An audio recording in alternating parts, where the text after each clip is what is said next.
the same so ni chinchire bibini ko bibi on and then come here o mi amen ko biom akwasi mo mo nipa no kwasi wa na woni pa ni akwa no ka chene se mfa ka chene se won tumi edi asem ni akwasi chinchime me mpati patin za o na no game no ni mi ba ko hwe wo dia mo verso na mo dia mo yan ko yanim no onya de obedi betiti akwa ne kuno obedi be kukuno na me ba na maba ya sadi ai minim sa visa munya hu no ane na no den de ko foni si bon who go not Hamza take over ko fim si abawie ni nyina mu no abusua mame enka wo sa ye baba ye week 24 no hodwuma de tie ne wo ba ka yi a Dreams FC abamodem ehadua ekaba ko a adua na antimi ante Manchester to so on Sunday uko for suji abo paka bechem ni Karela ekote obi antima fa po Anthony yonko tram elsewhere ewo ba bia ni dance park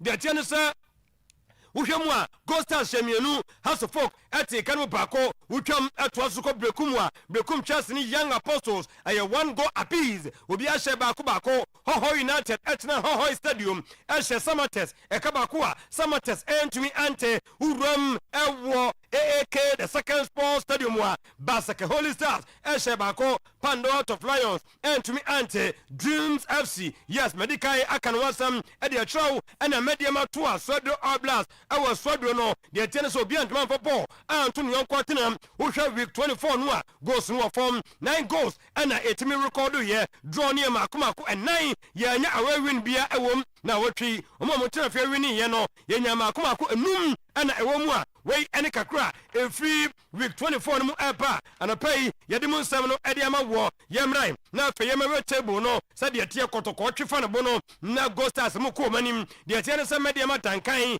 will 46 points Gold Stars Tosumienu okra 45 points House of Folk etosumiensa 40 points Kotoko Tosu 9 39 points Aduana etosunum over 38 points Samates etosunsia 36 points Karela etosu enson with 35 points Basque Holy Stars tosu watri ekra 32 points Vision FC 9th position with 31 points Edu Nations FC omukura 31 points Dreams FC tosu dubako over 30 points Pando out of Lions watosu edu mienu de tie ne ewen shepro so a na jese okura 30 points bechem tosu du miensa 30 points All Blast watosu edu nine wokura 28 points Brekum Chelsea tosu edu num over 28 Hoho United tosu du nsia over 27 points Young Apostles tosu du nson 27 points and 11 Wonders ni Wonders ndi asie ho a na wo ye no a wadi nkrakura ne sa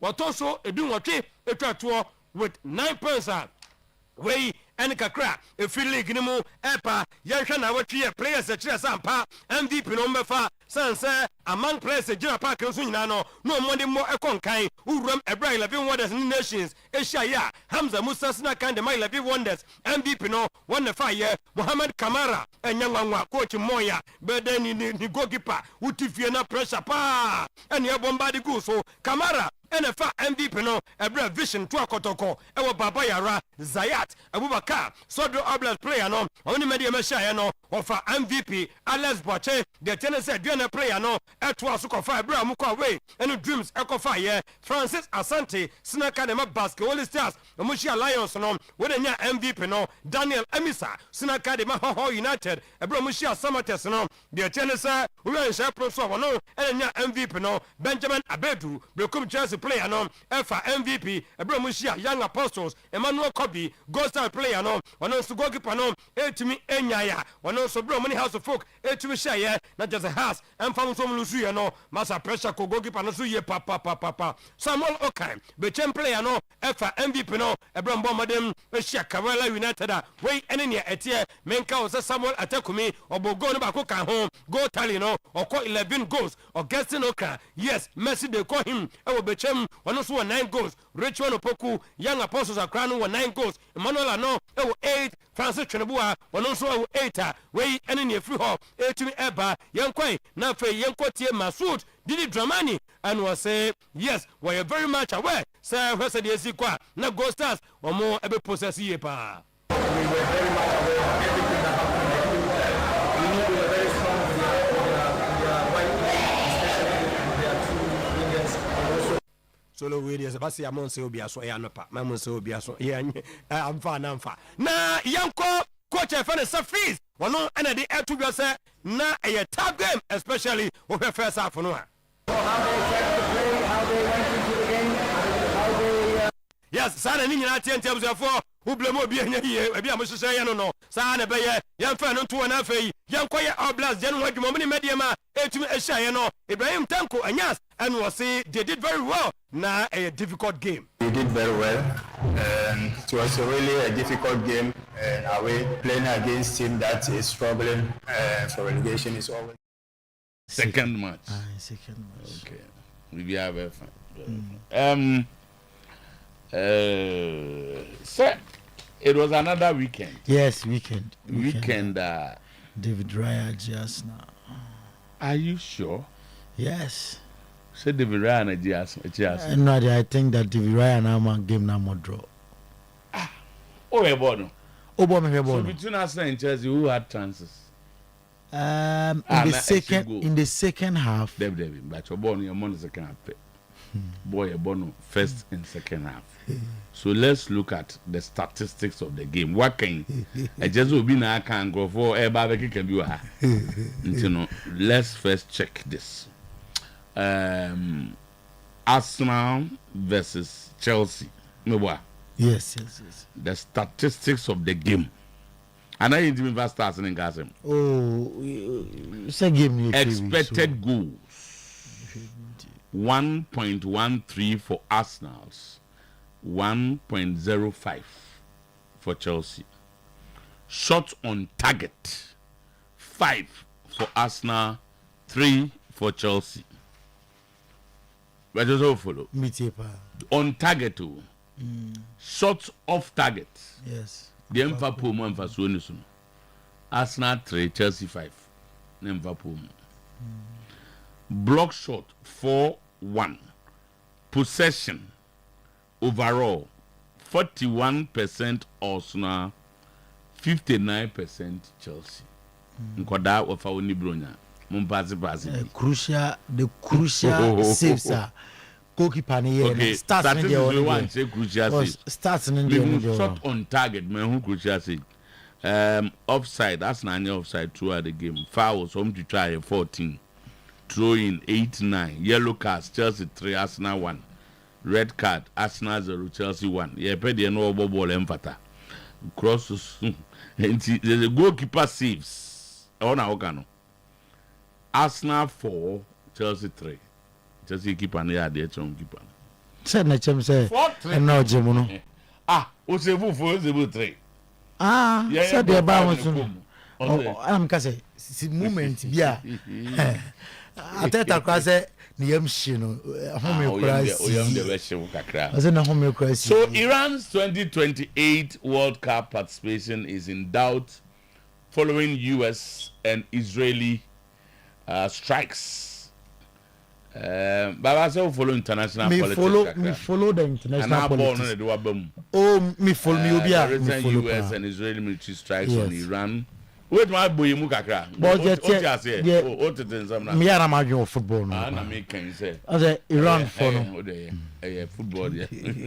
Mikel Arteta said a big win. I'm very happy for big periods. I think the team performed in an excellent way. Patrick Vieira said, so Arsenal team Edge League, they will continue to win it over the next couple of years. The Archive first one, no. But it's very, very difficult. Very, very, very difficult.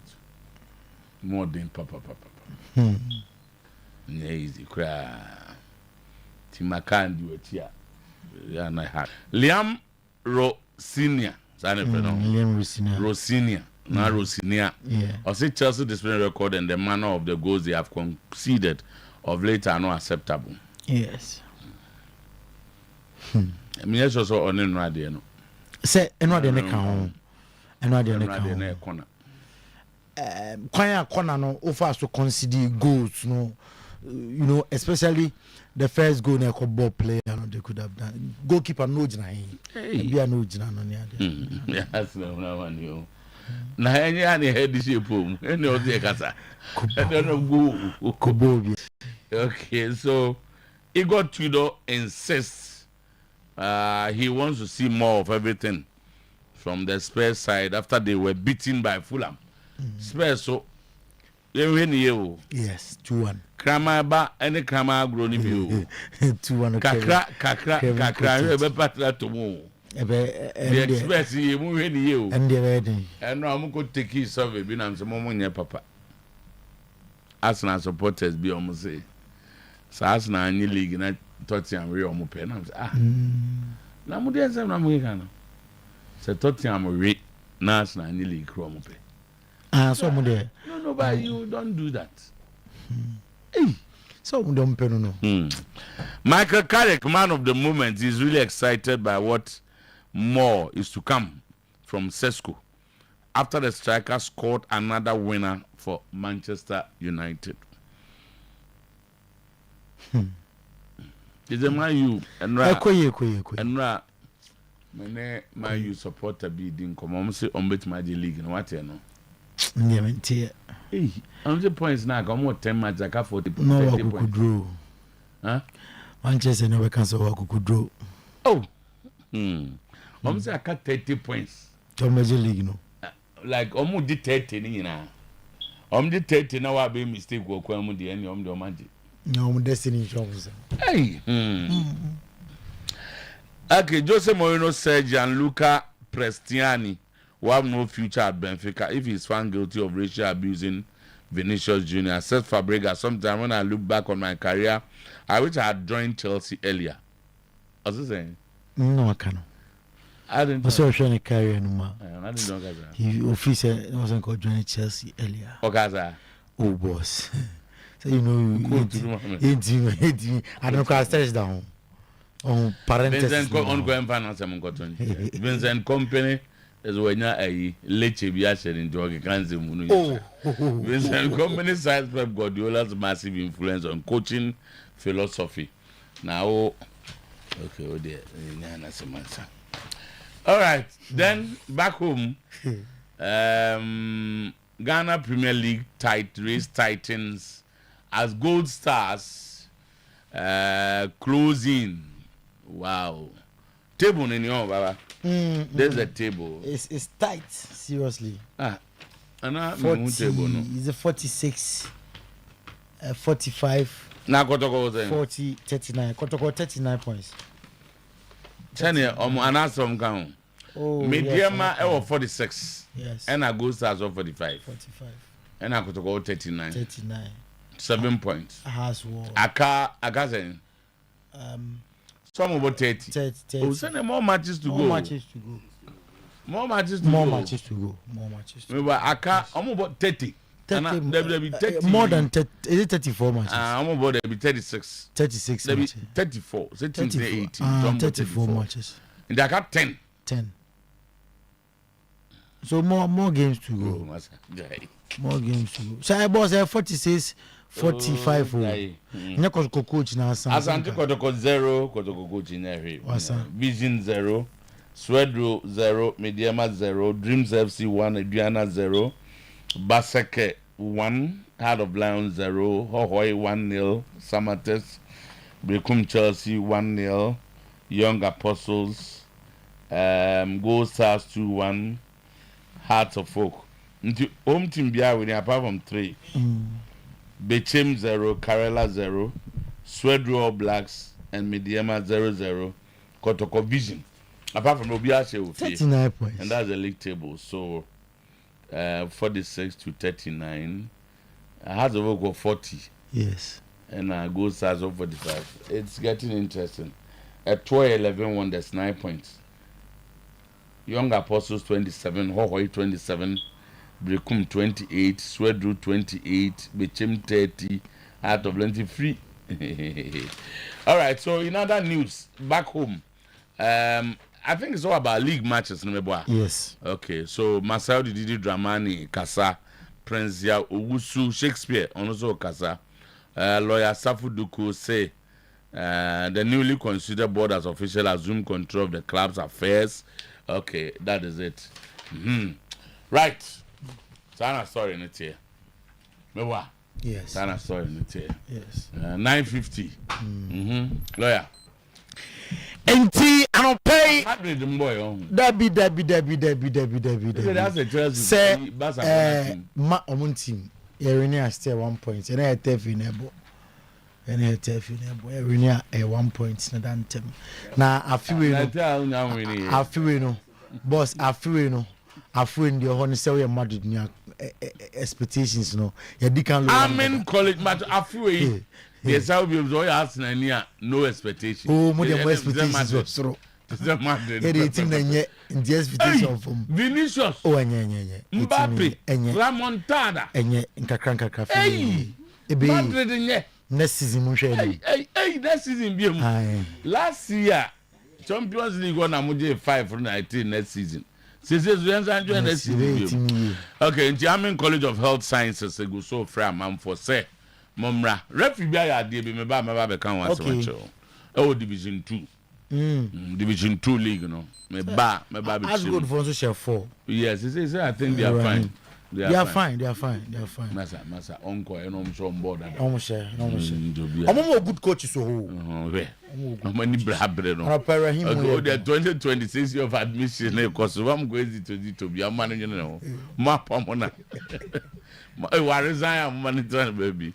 Okay, so Yama accreditations over so called Oba nursing school be acquired obra. Yani UDS na can boom. Diploma in registered general nursing 3 years.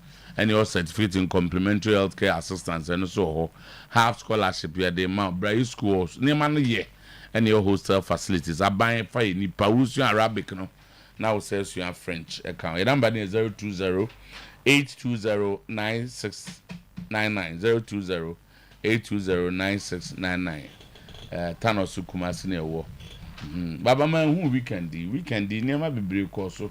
I'm fasting. Was a boss, Yana my America. Sir, if you be only Diana, not Pep teach him say, nutritionalist for no. Okay, good nutritionalist. And just nutritionist, man. Was it anyway, my boss said in the bed, and then Kanje, or bar, Kanje, we are Berman Kanje, or Kala no Betosu Kama. Enti, and pay your most special good morning. Na Yamwa Kwaba BM, and Marasan Suyo Kunko Funkroso, and somewhere, Edi Aden Chechana Ebum Fumpa, Elko Funkroso, get a honsam at to an in some dear Dawson, and then I pay dear Disefata, Sa Uche, na Utie. Ena yede esum wo kitikiti mam polibi ena ewoma akansuo yanom akanbu no pa ya to ase akonfirm nunu nyina ama anopay na ya chechemu na watiasie ye sede se ene sede efata ene anopay yesasem afi World Cup 2026 na yede to anim se adenom ayeden onim se initially e buy se Iran for no krano ya ka chomo za masamon from players no emra mesia kan e wo America kromo some the fans pa e ba America kromo hade nyade se e be adwuma na nanom ena e beto dwam se World Cup participation no he say ayeden ninginam and say recent USA and Israel military strike on Iran no in SMP etimi aba enti Iran Soccer Federation no medita onom ena edano ode atudwa se adena ekoso ewo America se wo ne oman bi e kambom na ma strike Iran de World Cup na likely se wan hwe kra na yeltime anko sia kan na FIFA officials enso monitor issues no closely se maintaining the relationship na fe Iran form etime aramum arabo World Cup no be a group G aye Belgium, Egypt, Iran, and New Zealand, and Group G for the 2026 FIFA World Cup. Here is something now. L2 and no pay. You be World Cup na fe yaba England. Abetin come on. England and no pay na game back na anyone pa. Game to jam. Emirates Stadium Emra Arsenal and Chelsea at the Abuenina Arsenal. I win 2-1. Fear na incidents bebre and I see game no ma almost person much said I be ready na a penalty at the Chelsea be crasa Chelsea nya penalties mienum nya de se referee at the moment incident a see in the game VAR robbed Chelsea penalty for decline rise handball and ya the video na ya about two screens no so now ya enjoy some video no Mikel Arteta on David Raya performance and I say one of the leaders our pit and also 89 with a Motimba or then a dear and Ra at the Etia Chelsea was it without a doubt or one of the best goalkeepers one we are say also before the game now I'm gonna Chelsea Asia for some time it did not I'm say Chelsea my game no say Mbappe diagram definitely a very difficult game kudos to the boys no Amama Jimbo etimi asonanim papa Mikel Arteta or say a big win at the Emma Arsenal na nani so aje say enra 3 points na some etimi akaye na Ian Wright and adi atu just adeba ko a was say Arsenal ayen year pa and say maintaining the control of the game say Arsenal Asia kaya kwa so a control game no in the second half was say Chelsea bomb not Pedro Neto etim anya red card second half na Chelsea create chances nyum goalkeeper kra and kasem etim eba into face second half na idea I was set Mikel Arteta and the technical team no etim aya ho adwuma na I say my heart almost stopped and no aya Mikel Arteta manager at the Emma Arsenal and I say Enra game be Bobby call David Raya so no kwenye na kuma no kakituwa bi enka stop Mikel Arteta.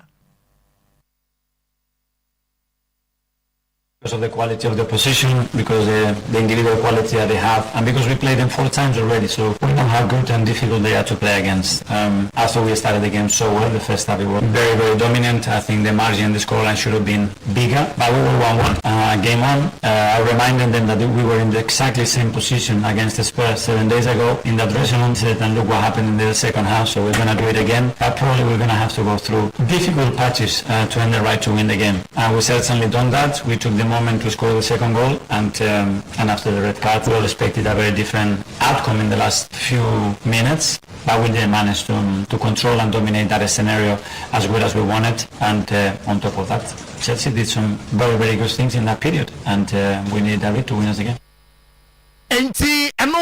Aya Mikel Arteta ninsama odi atuja na also something beautiful to come. William Saliba and Julian Timber are in a game no and some na amru to jana any. Today it was not an easy game against a top team. Like we not concede the goal before the half time, but we did well the second half. Our set pieces with the beautiful goal of JT. Now we have to keep it going, and we are so happy to win today in front of our fans. I've not heard this song for a little while. It's a catchy one, isn't it?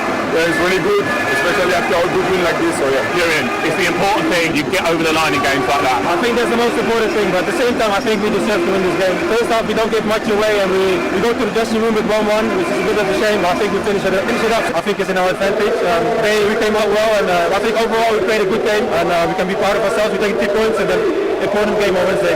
William, back in the goals. I was very impressed that someone hasn't scored for a little while. He had a very slick celebration ready.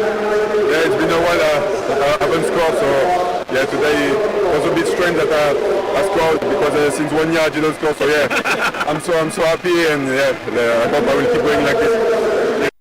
Now Yaya Toure and I say you want to see more from Arsenal performance in their win against Chelsea. On there, no Ukrainian performance now. You want to see more from Arsenal.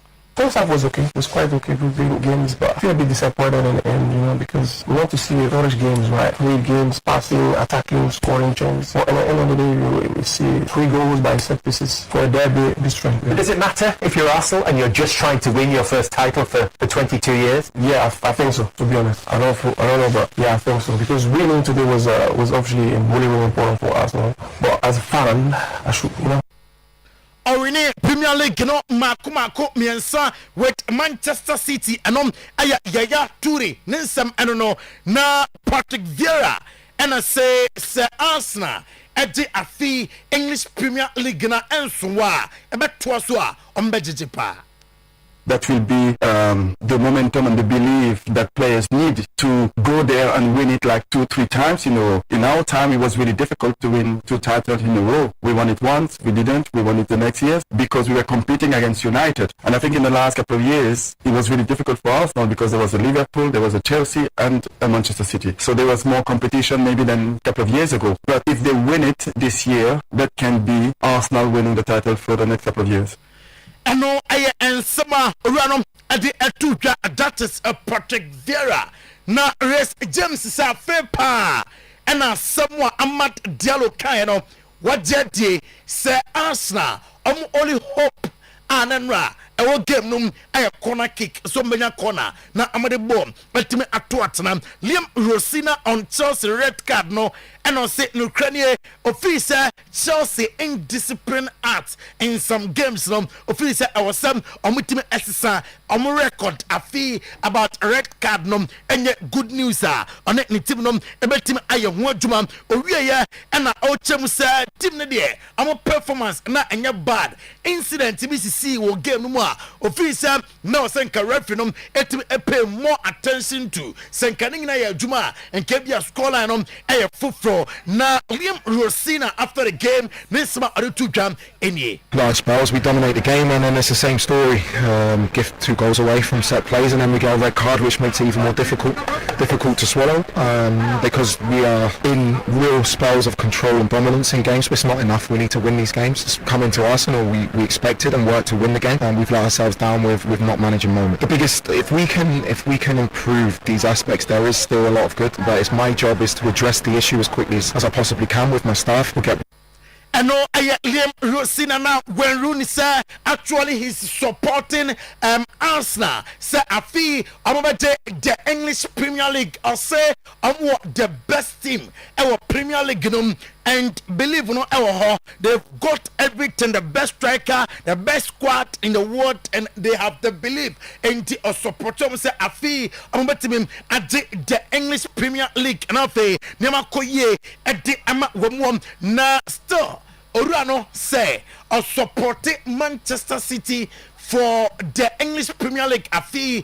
and Yaya Toure nyanyari and I say hono there still the support our Manchester City home Pep Guardiola and I atu just say oh least game no amawie say I'm gonna match after match or believe say league no obianje and man we obetima lusubi obetima drobi Arsenal betima lusubi Arsenal betima adrobi ampo bia betima lusu amana ayeye enti antese be wie league ne de ultimate kasa smasi anase obenten etimi ajem Pep Guardiola on Rodrigo Cascante and I say nkakra Rodrigo Cascante ana kaneno yenim no enche sa Rodrigo yebesa ehunu biem and watch him oko Manchester City aso ya latest reporter Mirror Studio metie and say Tino Levemanto Osiakai Emma Newcastle United City Emma tempted to say Amram Emma Siakai Emfa Emma Tino now Liverpool board no say omo tie and a slot for the season omo GDS English Premier League is impossible number other trophy beer or competing on ultimate Emma no aye and a slot on how organizing the team on set pieces on himself over the weekend our Anfield West Ham United set pieces no aye juma pass say now you know setup is slightly different, but the biggest reason is that things go back to normal. There was a period of time that we were 23 goals behind Arsenal in set pieces, including penalties, by the way, and we're still not on 3 goals away from them, but we've closed the gap a little bit. Go to the manager Emma Tottenham Spurs. I say the situation is not good for Tottenham Spurs, and I was saying, "Anyam, etime assistant after say Olusuye, our Kevin Cottage on himself Fulham SNNRA 2-1 our Kevin Cottage and also on happy with the results. Michael Carrick and the Atuja said he's really excited for winner and Amunyayam over Crystal Palace or say I'm fighting with their spirit or say the Manchester United no or Botany boys na abaso yentie after the game and so Michael Carrick and the Tuja. Yeah, they did. I think it was a little bit of both. I think total credit to them as well. I thought they started really well in Brighton.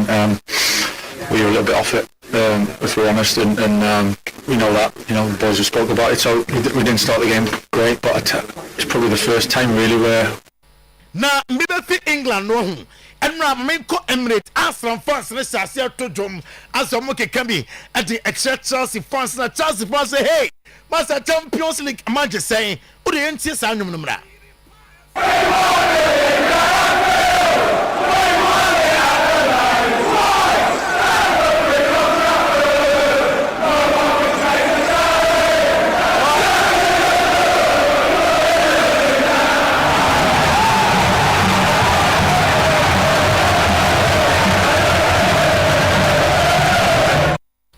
Enra Atra for fans no Shasiako come to kwa and a Chelsea for say hey Masa mo put amu here and home from a crabbing farmer when I'm on Jibio Timon come on now Victor Fort they teach him say Operino or betimine other presidential candidates no akabom now for I'm fighting at the one Laporta and not a Musumi womi a da etosu enum Barca elections abekoso diate enum na Alejandro Bade Gerard Martin and João Cancelo omunina are available to start against Atletico de Madrid left with Hans Flexer obetusuba akose omo emfa ema team num na Sergi Roberto a former player Emma FC Barcelona say are you happy with acquire Hans Flick Afaso and manage FC Barcelona even in difficult situations no who is Operino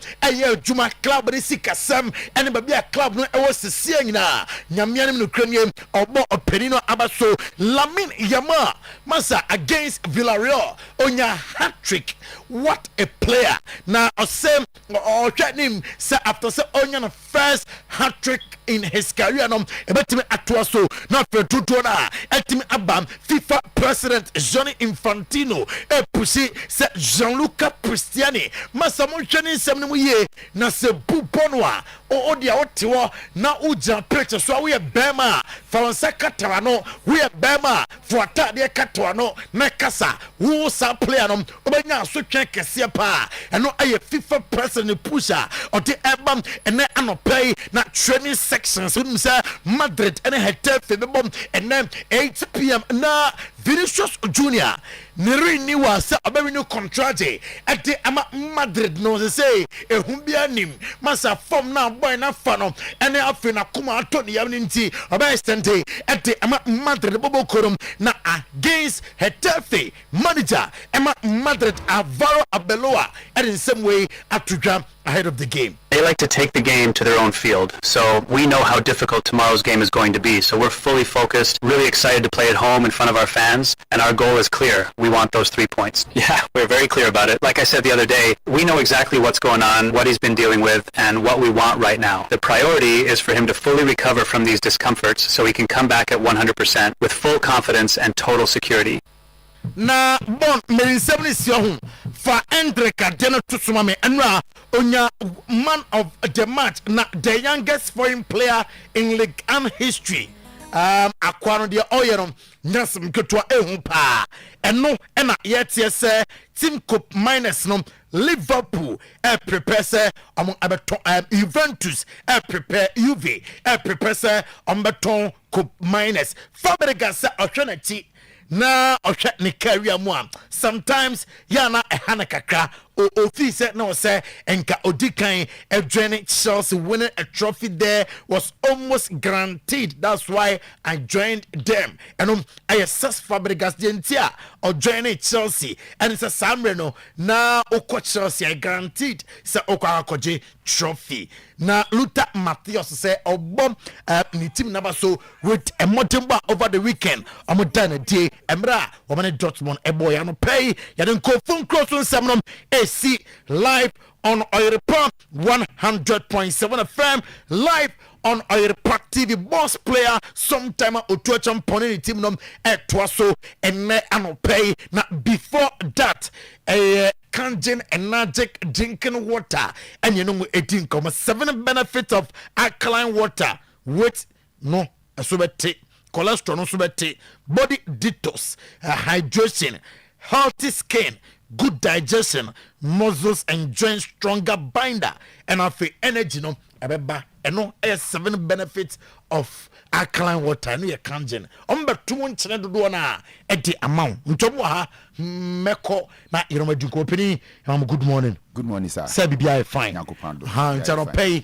biaka no ye jai edi amamo well you better wetifo no ahwefo nase na no pay kangen energetic drinking water na yasa transibio ye brasi ya ncheche ene apobudi ncheche ene de bre etifo ene yahwefo ene anopenti no before say ebe sha ase no ye de numbers no ebe tudwo obu ha na oteka mu obu ha wona oto ade ebia wate kangen wate ate kangen ebia opeso nyam nchiremu ya mpacho number no 0241 44 91 91 0241 44 91 91 and 0507 37 94 74 0507 37 94 74 me pacho ya Obreman UGC any about route a whole ko obenye biato ebia untimi ma officer baby abeko bia around Ghana distributors o friend number ya and I say o WhatsApp na you betimi everything o back to o message and I say be reply o call na yetimi no odi nkomo ni nchiremu bia unya bia no de hia say obefa number C and pay your topic no alkalizing effect of kangen energetic drinking water.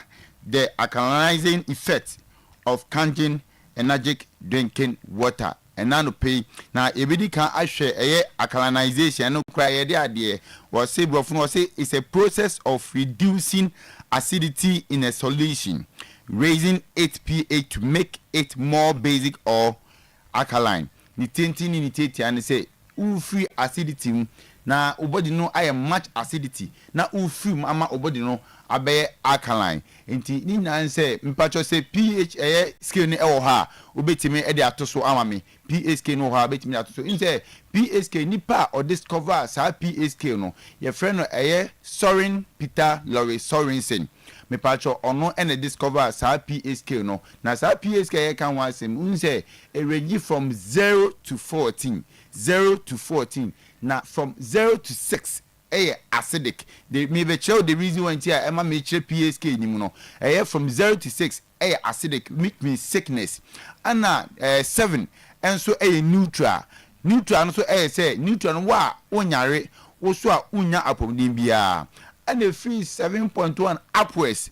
And so alkaline. Let's say alkaline so say a good health. It is a good health can want me before say o system no ebe excess acidity o system na say body benya excess acidity no na gina nyema bi a wataki in akọ body nim e dia waduane na unsuo bi a wan makọ body nim na ye hwe ye drinks and I say carbonated drinks are ye tonuma me pacho any pH range from 2 to 3.5 na say o share pH scale no na say dem di ka o de beto so amaye say o share say pH scale make an one semi na say ha na da so e free 0 to 6 na say 0 to 6 sickness acidic dia na say woni pedua na contain much acidity enti de nya na say ubenya kangen energetic drinking water intina anopay ye wo ha ye de encheche ebe yetiefo o hwa o say strong acid na se make say o hwe carbonated drinks say taking in nsuo bi aye no ma me pa cho nsuo ni bi wa te say ni pH na e wo fom pa ana carbonated drinks no bi free 2 ekosi 0.5 na say e serious pa e ko nipadua ma e de how ne amane e bebre ye nipadua no na kanjin water no tina no pe ya ba ha e de nchekere e bre tiefo say e kwan a befa so a obenya wusuo anom e kwan a obefa so a obehu wadwan na o so odie e kwan ni abre a o se udidie na say enya aduane bia na o so odie enya ensuo bia na o so onum enya carbonated drink bia na o so oton bi say carbonated drink no ni pH no kwa e wo fom kra nti en kwa ke hu nya say nka we dey ka obeteki in aqua system nim nti en hwa de say Kangen energy drinking water me pacha yensuo no ye produce ni through what electrolysis nti eboa ma nsuo ni be electrolyte no sa na friend say eboa ma enwanu no obo ade enwanu nu ananka obo ade hunu mu ni na onyamu no ka waye bibia rich e de amaye no nanka ye nunu nsuo a o say ke nunu nsuo ni kwa say nunu nsuo eme keke o say nunu nsuo ni nya nsuo so mfaso no sa nneam ni na enyam ye nim die ene ehunu mu nti ana ama ene yare e ha ye nipadua ana yare e tete yen ye hwe ye nsuo aye galamse ase ye nsuo ye hwe eye te say ye feature ye stream se da ho a ya lele pipes atutuma ma se bi ye dware kwa na emu na ekogu na se ni nyina na se emfa eye apomuden emre ye nipadua enti anope Kangen ye process electrolysis eboa ma ebenya eye minerals bi se calcium potassium iron any sulfate ni nyina se ni nyina eka ho eni di aka eka ho ma sa nneema ni nyina no ebe ni pedwa ma eboa ama ensuo no so obinum na adansidie efiri ho ba ni nyina no enam sa nneema nyina enenam so ma sa adansidie wi enti Kangen obi to say oh dabi omde aduro bi agum eyaduro dabi Kangen enye duro Kangen eyensuo na enam eye te say enam minerals na ahyemu kinanti no ena eboa ma sa adwuma die a eboa amani di no etimi ekoso edi ni yie enti da bia me ka se Kangen de enam se ewo 3 properties ni nti eye alkalinity microcluster ani antioxidant me pacha sa nema we ewo waduani mu ana wunsuo mu a eboa esiesie unipadua pa enti ansa na meba ama menua yima ato aso no me de number ni bemba tudwa ebia watie kakra ebia opese wotie ni mo obefre office na na so betext WhatsApp message na say do na uhia no ana do opese wotie no omatimi anywhere so so mpacho number no 0241 44 91 91 0507 379474 Pacho Ima. Well, said my colleague and the kind for the purposes of education and academics, here share properties containing Kangen energy drinking water. So one of your barber benefits and I say in so replicate effects at work at the benefit essentially a bois and many pediana pomodimpa ID kind. Now you say Kangen energy drinking water no what you finish a micro cluster. The Casa micro cluster a 10 away in Jimmy Day, you breaking it down where they say chain and it said in Suno, a descent and you what is it's an a permissible one. I say it's a me a real Nipediano aquamu, especially Nipediano Antonimu, Sania Ebeya, Sania Ebeya, and nay, Babia, I was say Echo Biano, it's me the bay, it's me echo. Sana be ni pedian be nya pomodin pa eno enso etimi epe o ye se o sanso ye no esanso e di firi honoma e antioxidant na ye ka antioxidant de pese chie nyina ne sem e de se fight against anti-aging into obi onoma obe hu se nimfie no e wo form based on number and I say figure no me ade se mfie ni wo form but physical ohwe nipadua na bon se nipadua no aging na e de ben ag we nyina I ade se one of the properties are the Kangen energy drinking water no and also etimi e de ben e wono no eno e ye de fene antioxidant o sanso ye no sanso de free honoma ye se e mineral derived the case mineral derived the person changing na say and am say acid content e woni pedua ni modadante no naturally san nyakopon bo ni pedua no e wo mu bebra e ade se enye sanso na bro so bebre nso a enye ade se eno nso e de ben eye it's na e mineral derived na onom no na eno nso e de ben e boa na alkaline ekoma a balance equation ama proportionally no etimi enso aye de ben ayepe nti we the basic properties are alkaline and I say Kangen alkaline drinking water no and also ebo yesanso we no sanso free honoma ye wo de friend say titractable base ni nyina de pese chene say ɛwɔ dissolved alkaline substances bi te sɛ one deɛ ɛdi kan yɛwɔ carbonate and afei bicarbonate a ne nyinaa nso ɛboa ama neutralize acid a already ɛwɔ onipadua no nso so ɛyɛ de bɛn emu nti na no pɛ yɛ kanfo kangen alkaline energic drinking water ɛde ama na deɛ nti a mɛde alkaline no abɛnyina ne sɛ ɛwɔ saa acanality properties no a ɛne ɛboa ɛma ɛyɛ nsuo no ɛde bɛn ɛdan so and times without number te sɛ nipa bebree no ma ɛka sɛ nsuo sɛ dem colleague kan ne yɛde aduro asom da bi ɛnyɛ aduro ne yɛde asom the processes yɛfa so na yɛde ɛyɛ nsuo no na yɛwɔ the reverse osmosis ɛno dodoɔ na ɛuse sɛ ɛbɛyɛ ɔmo bɛ keep out ɛyɛ minerals na ɛde afiri mu ɛna yɛn the electrolyte and also the electrolysis processes no sɛ na ɛbɛyɛ keep the mineral content na ɛwɔ mu no na oba ɛyɛ effect the replicable effect a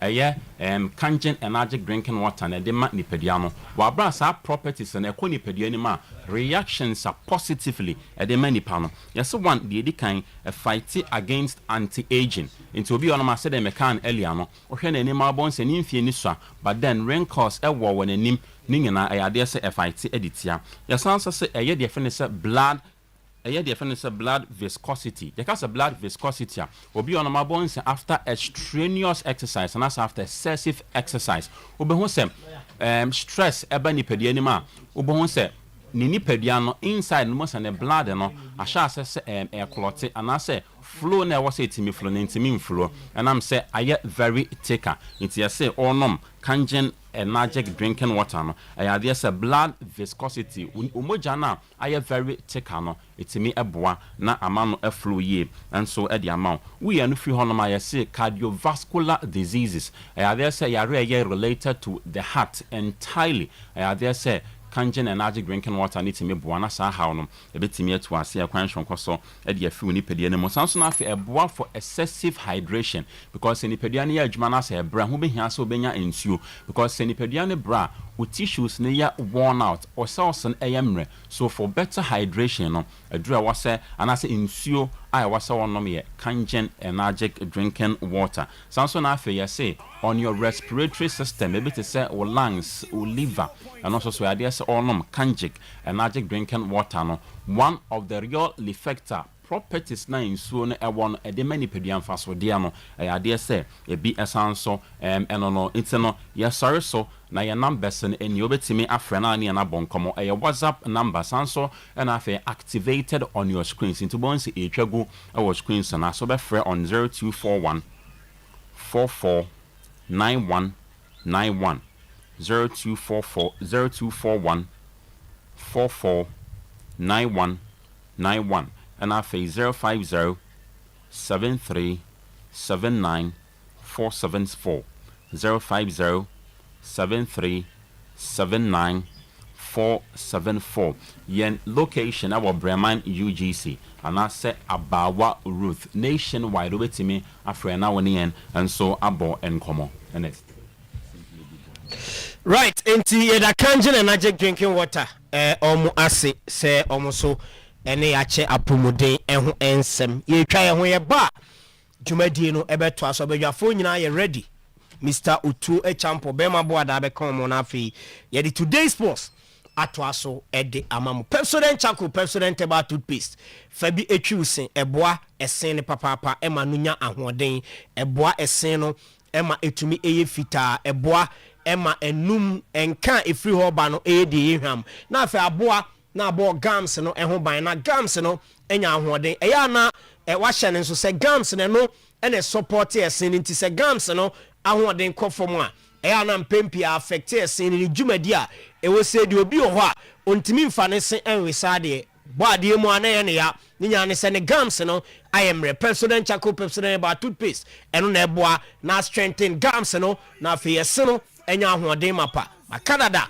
esen kano ebefru anum aba na ehwamo a president chako president ba toothpaste fluoride natural charcoal mint zinc ewo president herbal toothpaste mu ena face so a green tea and herbal extract eka ho Indiana air repair ni nyina no na afi ema cooling sensation me say Ghana Dental Association aje president chako ne president ba toothpaste e de atomobia e wo say no bi ena ode etwi wo se efie bia wo se ebi ewo mu Pepsodent. Every smile matters. Amen. Scientific Hospital, the best alternative medical hospital ever Africa. Fast stroke ya de ne bra. Wadwojo ntumi sorry, ntumi ma wonsa so ofa ayemra. Fabra ya so ebe mu anya ahoden. Efa na adwojo no ebenya ahoden wo se di dwumadie bi a esese edi. Enya no nko a awo ho nsema ya odadwene. One ho kanimo ware mfie pi. Awo emba bra Amen Scientific Hospital mo be wo na mawo emma ne beba bebre wa bra ma ba yen asoye yade atan so ache wakon enkwa chronic disease and infections ana broni frɛ no oba ya soye ya yi ya de kro efri ho na so wanya wa hoto Amen Scientific Hospital yo Kumasi atwema tachiman kwada so France ekwan so 18 other branches ene abie e wo Ghana enchi boga wa bibia ni akra takra de tamale atebubu nkoko osunyane ho sehwide bi so na afi ho ye number ye di djuma no 0277 001234 0277 Bosomtwe Rural Bank PLC yesika sembe tumpon ebegina brane adwuma ye ebetumpon ebegina brane me ba cho Bosomtwe na ye ne omo edi ensawaso ye kɔ honoma omo me susu loan omo micro group loan omo me salary loan omo agricultural loan and afa business and commercial loan ni nyina omo ma bi na we nyina no sika omo de ma se de be abraboni mu ye ho ebe hehan ye kɔ no ye could be a savings account, current account, fixed deposit, Suzy savings, special account, joint account, and a fake kiddie account. Ewo bosom Rural Bank PLC, Sika Sempade, they be a mekan, the 2-4, as a nebosom di ho enkomo, na omone beboa, amana ye kama, at the amount. Continental head office no, ewo other branches, ebi ewa atonso aguja chikoko food trader, ahinema kokobi, a jona sebo akwa atonso bokra putoja, magazine, a fiakobi, and a Abinchi market 0508642705 0508642705 Bosomtwe Rural Bank PLC experts in unit banking Bash digital satellite omo na eboa ama ye TV so ayefe na ya mekase TV no ebia na wo de wabo cheze programs e wo so onya hwe no unya no obeji e decoder ne bi a e wo Bash digital satellite na obeji decoder na football matches ubenya hwe educational programs benya hwe documentary benya animal programs ubehwe food and lifestyle chese nkwada no cartoon any bibia TV ne so Bash ena Emma eso IFA game centers mumrameje mo de hotels mumeji bi guest houses restaurant ena individual chese bia yedi TV bo manage nkrofo ani de Bash ena Emma esa decoder na ye kwa yede bebo na nkrofo ba no mo TV ne so mo ani aka eso mbesan ababiem ye decoder installation ye door to door delivery ye recharge at the Emma na decoder recharge na ye no ye prices no very very affordable me che packages home service so ye edika ho Abreport Junction biaya ye friendship mo ho ena Bash digital satellite ewo decoders pa ena ope na odo akoma TV na TV so ifa ene no ndi enkomo 0200 05 0848 0200 050848 and a Bash and Kasana Bibia and you're fine and for Emma Bar Clinic Kumasi so full I soldier for crying so omni assemblies of God are sorry no and a D and him share Okwa Pomodia and the Yade Bia woman able to us here at the Amombeshe no more ese wanino ebese hu ade kama na ate ansakra no magyae ama free omo asoye me say wanino ehawa ko Apomodin Herbal Clinic enye no nko a stroke ya de fako blood pressure fako hernia fako ulcer fako gonorrhea candidiasis waist pain and afi goiter ye kompo fani na kwe na omumboa entu ase emfa emao medical chomachira kwanse Kumase Sofolai soldier for kwan so many assemblies of God are sorry no and the dia nimhwe free Apomodin e was 055109 8961 0551 098961 me say they be am tufo say usidan na cracks eba dan ne ho a problem no eto atwa usidan na plastering ayo dadwena me ba cho yi free ho why a project bi obesa okofa mason for emombe plaster na o ma twenwa adwumadi no mo ma me di ma wa Augustine Marble Stone say frɛ no na ni ndi nkomo o ma marble stones aboa fefa designs ahodo a ye de hyehye dan ho ye de hyehye ye wo ho yɛde design swimming pools ni mu yɛde yɛ tile design ni nyina no ɔno ɛna ɛma obi ɛwɔ na so yɛ no ɔma saa aboɔ ni bia mekyɛ marble stones na ɔmo wɔ nimdifo a ɔmo ɛde ɛyɛ marble stone no ɛyɛ contemporary any classic designs ɛwɔ ɔmo aso yɛ no ɔmo adi wɔakyi ɔmo kɔ a no ɔmo akɔhyehyɛ aboɔ no ɛde ama ɔntwa mu obi dan ho wɔn nso ɔde aboɔ yɛ design kama ɔno ɔnto paint ɛna hɛ ɔnkɔtɔ cement bi ɛna akɔfa mason bi ɛsɛ ɔmo yɛ plastering ne nyinaa ne sɛ ɔnhyɛ marble stone no ɛwɔ project no ɛyɛ afebɔɔ mfie pii nsesaeɛ bia ɛnim wobɛsesa na bia so design ayɛ dada ama mentimo mmra na mmɛsakra mu ɛmfama me Augustine marble stone ɛna ɛma marble stones a is suitable for swimming pools, walling or tile designs, houses, schools, churches, and any other building project. Yawa Takwa and Kumase, Yawa Kuna Junction. Your number is 0540 415616 0540 415616 and 0596 396483. Grow fine mojadrono numbi ebeboa papa ubedi diye ubeda kama onsano nine no enye tititi biem onko gina ba bi nka se me de kakra bi ananse achemi ode bi ameka se ananse onye nipa ena se bi wachew ana onye police ena se bi wachew untini na emu asisi na moja ntimi nsane ye wom no eno na wotena se kakra bi obi wo tena ka mu etu kwan be se do hwere ba ko a obeduru no na ne nase atatai enyanse moja no nsane ye ewuntinim no grow fine herbal tonic no ene beboa ama moja no anante ye ewo honam na kwa ne nyina mu na wo so anya ahoto oba ubunsa eya opi wa akiro ubunsa moja badodo ubunsa ensisi so ma bi okra ne nsabu ne makra grow fine herbal tonic ena onomu a ebeye onsabu ne ho adwuma ede ama grow fine herbal tonic necessary vitamins so meboa emani padua no enya ho de wa yare yo ho to pesa ho to ne content manum grow fine na ebeboa papa mr ba kolna ke ba smart ba fredman sapidan pure leaf chemical herbal shop across the country ubenya bi na wato opedodo a digital herbal clinic Kumasi Amekum runabout eho ena grow fine ubenya ne dodo pa na also watu 0244596532 0244596532 any grow fine and penny for any income grow fine makes you grow fine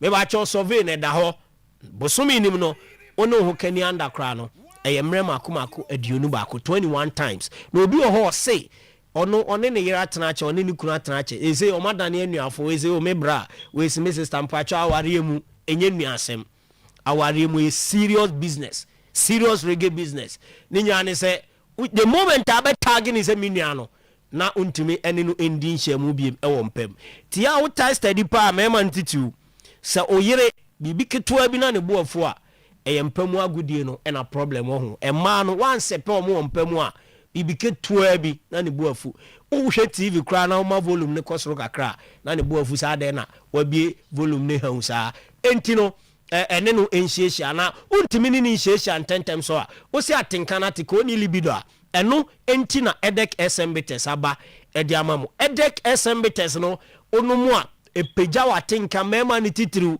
de oye bia bo sa de ni gina so ye nchen time bia se so ko animu a na panya wabo adwuma ne kama ubetim no ho kani ahia sima be se du edu no betwam wo animu ho no ma bo kra ho hwe kra be ja hwe no asa ache no ede na to edek SMBTS sisiare free ho low spend can free na face so apeja libido no emu ba bi eto no o mamu abia obenya bi na wato 0243 989 368 na 0201 044 221 ABA Herbal Clinic so for rasta or say Fanny Yadi and Bra glaucoma cataract long and short sightedness omo wa drone na de aguaduanem no wadi ebe boa na awura anini ntene so na yeso adwuma ede amount eni no behu ade abiem eni na fra oba obete problem na ba oba obesi problem na no kwan ABA Herbal Clinic osa hypertension osa mema yade prostate liver and kidney related disease bia no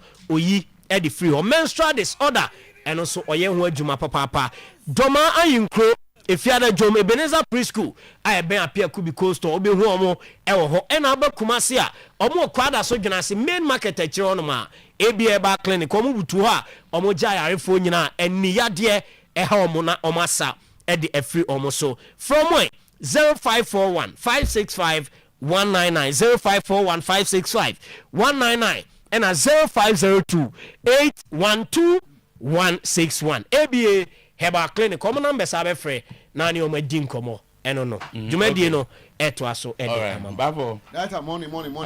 I wish I come around the headline in the bay, but young Eti no ye the way chuchu man full details no aba ye we foreign discussion na enti no Gold Stars closing on Mediama but has cry foul after they were denying a penalty enti no wo ho no mo ye ba ye video no ho ye bibia ho no mo a ye de beba coach Prince Owusu o say ono why na djuma say on be yi na di a ompa omunyi na di but on there Ogusu a why na djuma eno so no de no wo ho no mo a eno so ye ba ye de eno so no ebeba ena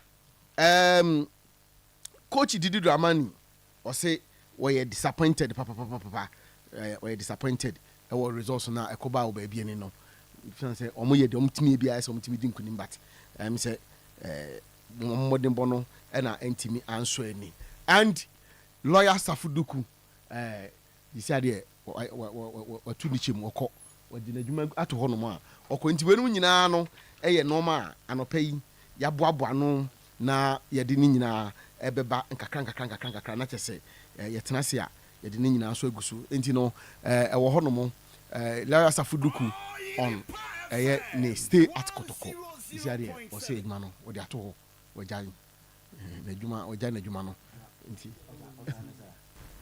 say onyu bi o say ankwanoma ne de metimi mi breso a na meko nti ono waye ne de nti sia Kotoko be pe new PR ono kwa ko regional secretary so last Safuduku kwa ko regional secretary o NDC nti no edma o de ato ho o de beto ala so de ato o de ato ho o de ato ho no deja o declare say on Safuduku ko edma ni bi on panto ho also what they are to one what declare one to asu Kotoko edma ni bi o say just what they are to lawyer Safuduku o say season and there and Kotoko edma ni bi on voice. I'm miming down voice. Okay, so what is your memory here? As part of the headline, take one. Now in T said the buyer. No. Lawyer need deal you. I don't make you. Sue one have a cool. Share who they lawyer Safuduku. As someone got the tone so I was there. Oh, lawyer Safuduku.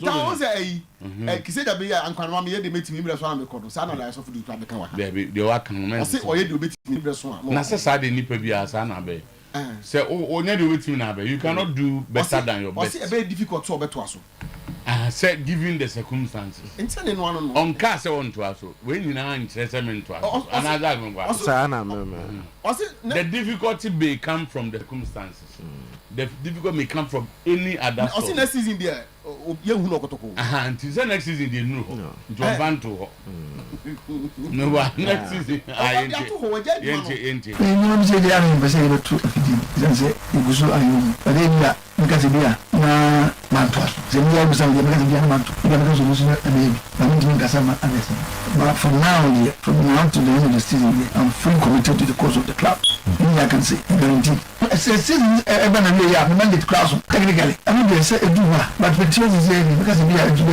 consumer class and this has not gone at the good some will see end of the season it's some day because of the sorry there be amawa some kura de ohun akwanka ohun ye kura akwanka no ohun ye kura akwanka am tape no emte na ohun nim se de o tape but tape no me na mtie asam ne simple emensa o se sie otie de obetimi aka o ye sure and say adwuma de obey to the end of the season. That is statement number 1 the tosumienu obusa na see idea say be a season obeto aso a or say it may be difficult exactly onim de be si kira na mum de onim e sure ne say ne kopem the end of the season there oye Kotoko edwuma see tie obi busa say na next year obewo Oyerepa na say I may not determine mean kan ne kama wonti nya bi wo mu asem no wagya ba ko emu de hen so say emiensa wakatu akata oh need the last one here related or just say na meka so obi meto aso no dia ade na wagya no atom. That is not today Sa wo ko de obi beto aso. No ko obi judgment no. Obi beto aso. Just because they related no. But the oya sure ne say neck up him say season be we dey kotoko judgment no. Nemum season end there it may be difficult. It can a bit more back and the board are most of my bay.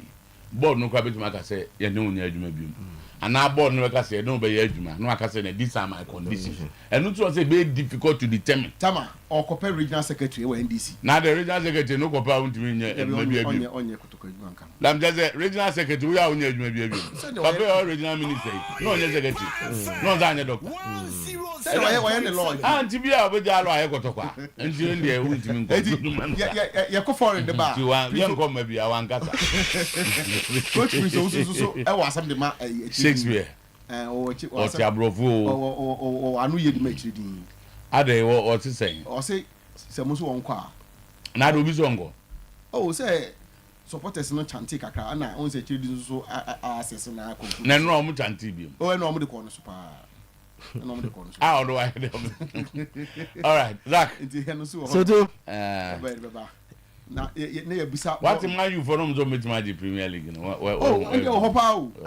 Oh hopa. Omo kana yima. Oh memfa. No munya mated kwa no start kan yo. Go be chatting so. And them say no munya mated kwa. I said I man you for support. Kasa o kanu ani in excitement no penyi dem go to kasa hun. Kasa mani ba ko ho. Kasa o kan wanu in excitement in we are excited. Say o kan who say. No but enye realistic. O so woni gia. Who ani gi mu a. You are sometimes feeling talk. Yes, feeling talk. Feeling talk. But enye and no who class you know.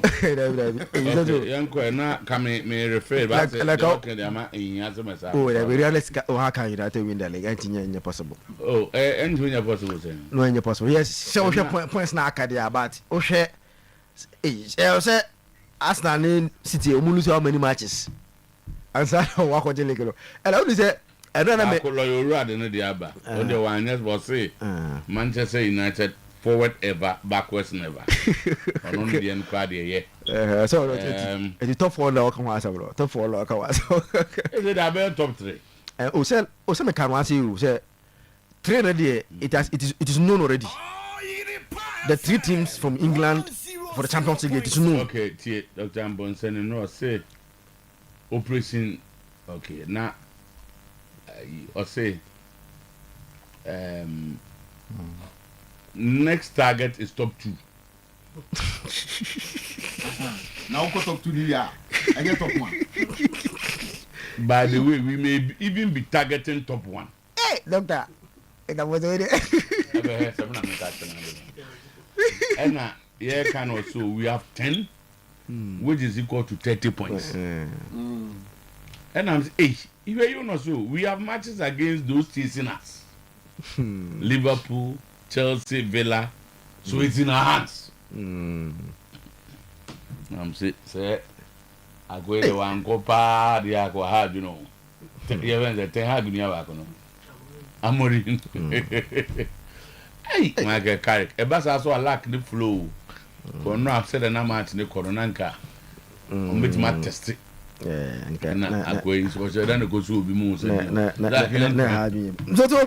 was a very busy weekend. I said Tutu. And on our pack. Oh, the Prince on Koya and Herborn. Hey! How can you say that? I come at never, but I know what the results will be. And it's 51 back of catching. Don't you go to them? Or someone among Pancovering among cross. Yes, I am crossing her. No crossing, so it's only go. Depending on crossing. You to say, make a mom's on her born every fee no. Because now we are so correct. It is on the free fee. I say, your supporters also is on the free fee. And I'm bringing those with the results in 7 Monday morning, Tibber free fee. And Tibber free fee. And I didn't live now. Oh, send your tear commentary at our match. Hey, Zach, young girl. Oh, to no one. Everybody saw my baby and ran on my shut down, but on my mobile and so my baby. And says a new board and Bashir Jumas in this season. Don't say Aniaba. Hey, because you, Mark, one junior was no one here count, no crown here can say now, about 2 matches, 10 against 11 out to be Shawagua, Nipan Made Stadium. Obey. That's the truth. Let's be honest to the people. Look at the pain. And no, Papa, we see the car going to mean too. We're just or fat truck coffee. One help more than the Omo and Hannah. Born on mobile, how to be stadium. And I go to a stadium and said that you'll be all right. He says, so sorry about. And no Baba, no Bana, you say, obey the about 10 TV, we are no dinner morning. We're trying to fulfill your guso. To the Buffia. Sebia when Dimuan were the more I had that club, even minute charge she was stadium on now. Well, as a press, refer to him. I'm talking about the entire team, the entire playing body, the technical team, and everybody. The more you stadium, what them too. What tenefia boa papa, or the Ubufu cry and yashi, or the Osha, or them. And I said that also, no, what's that driver have to throw their kubo because on the truck. It was a very busy weekend. Now, minim went City for no say when they are in a chasing title seasons behind minim show games now. I'm only United. A game that easily one of those games is a double point. What's your first 30 minutes of also made double points? Okay, yeah. Colleagues have been a worry to them. Mokamo first win. Yes. And the first 30 minutes of the game, City were not able to even cross center line. Pressure. Chances. Chances. Almost saying na me say that the equals City will react and one City they will react and on the show.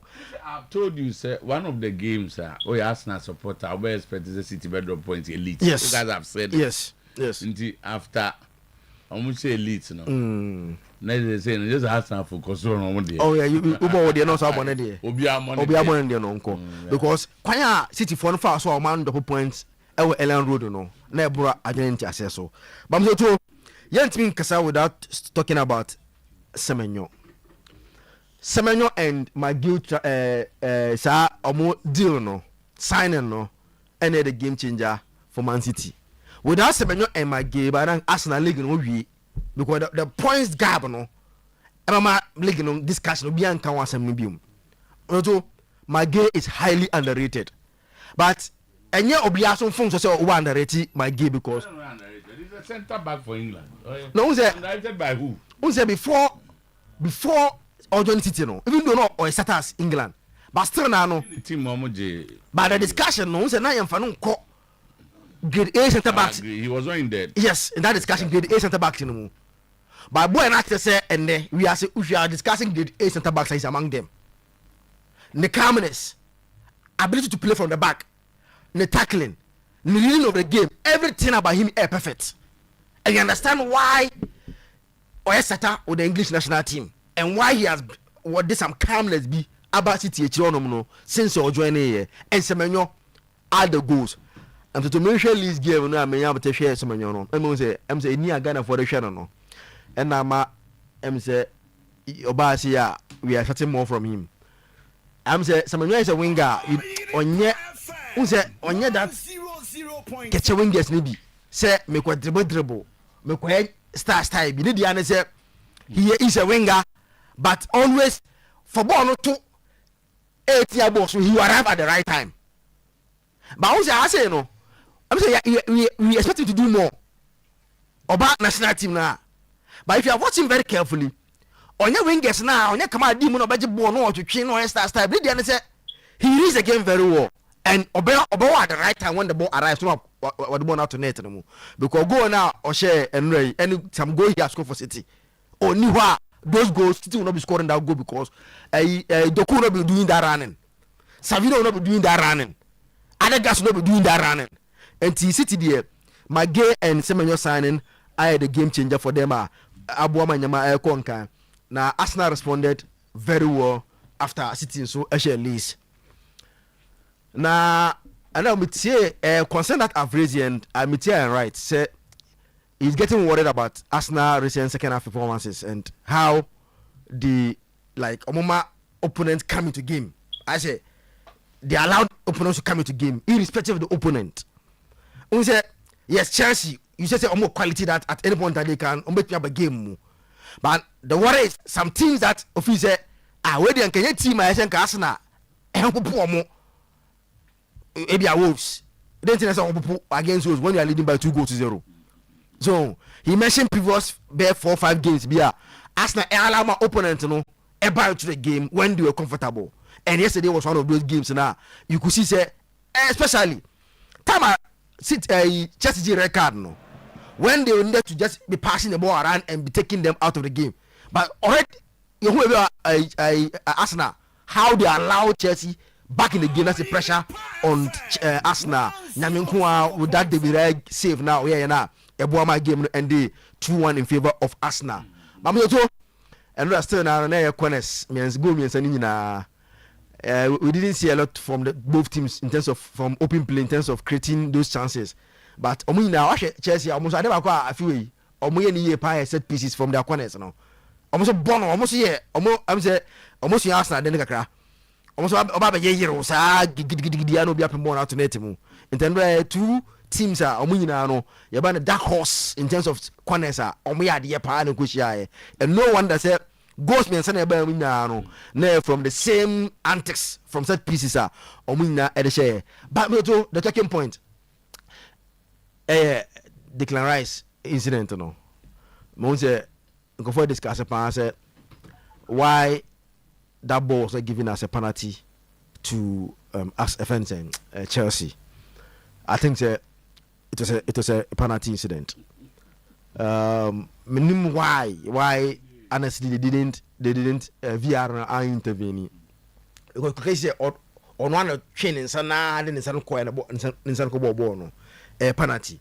Apart from that, mpono before then in second ball no, the grab itself was a penalty. So, but can I kill him? Can I kill him? Who said? So, only how more through the grab itself was a penalty. Look at Saliba on Joao Pedro. Is it what's your penalty? Mood a chain via referee for the. Oh, they've said the AC na ya so ba. Via akohwa obi akohwa omse nyawe no. And no pe what declare the penalty. No say England no. What they are doing is omo allow nyama bi manoko. I think say but omo ko championship omo nyesa dey we say clear the rules in there. Referee, assistant referee, VAR, omo nyina ase nye penalty. Nko an say penalty.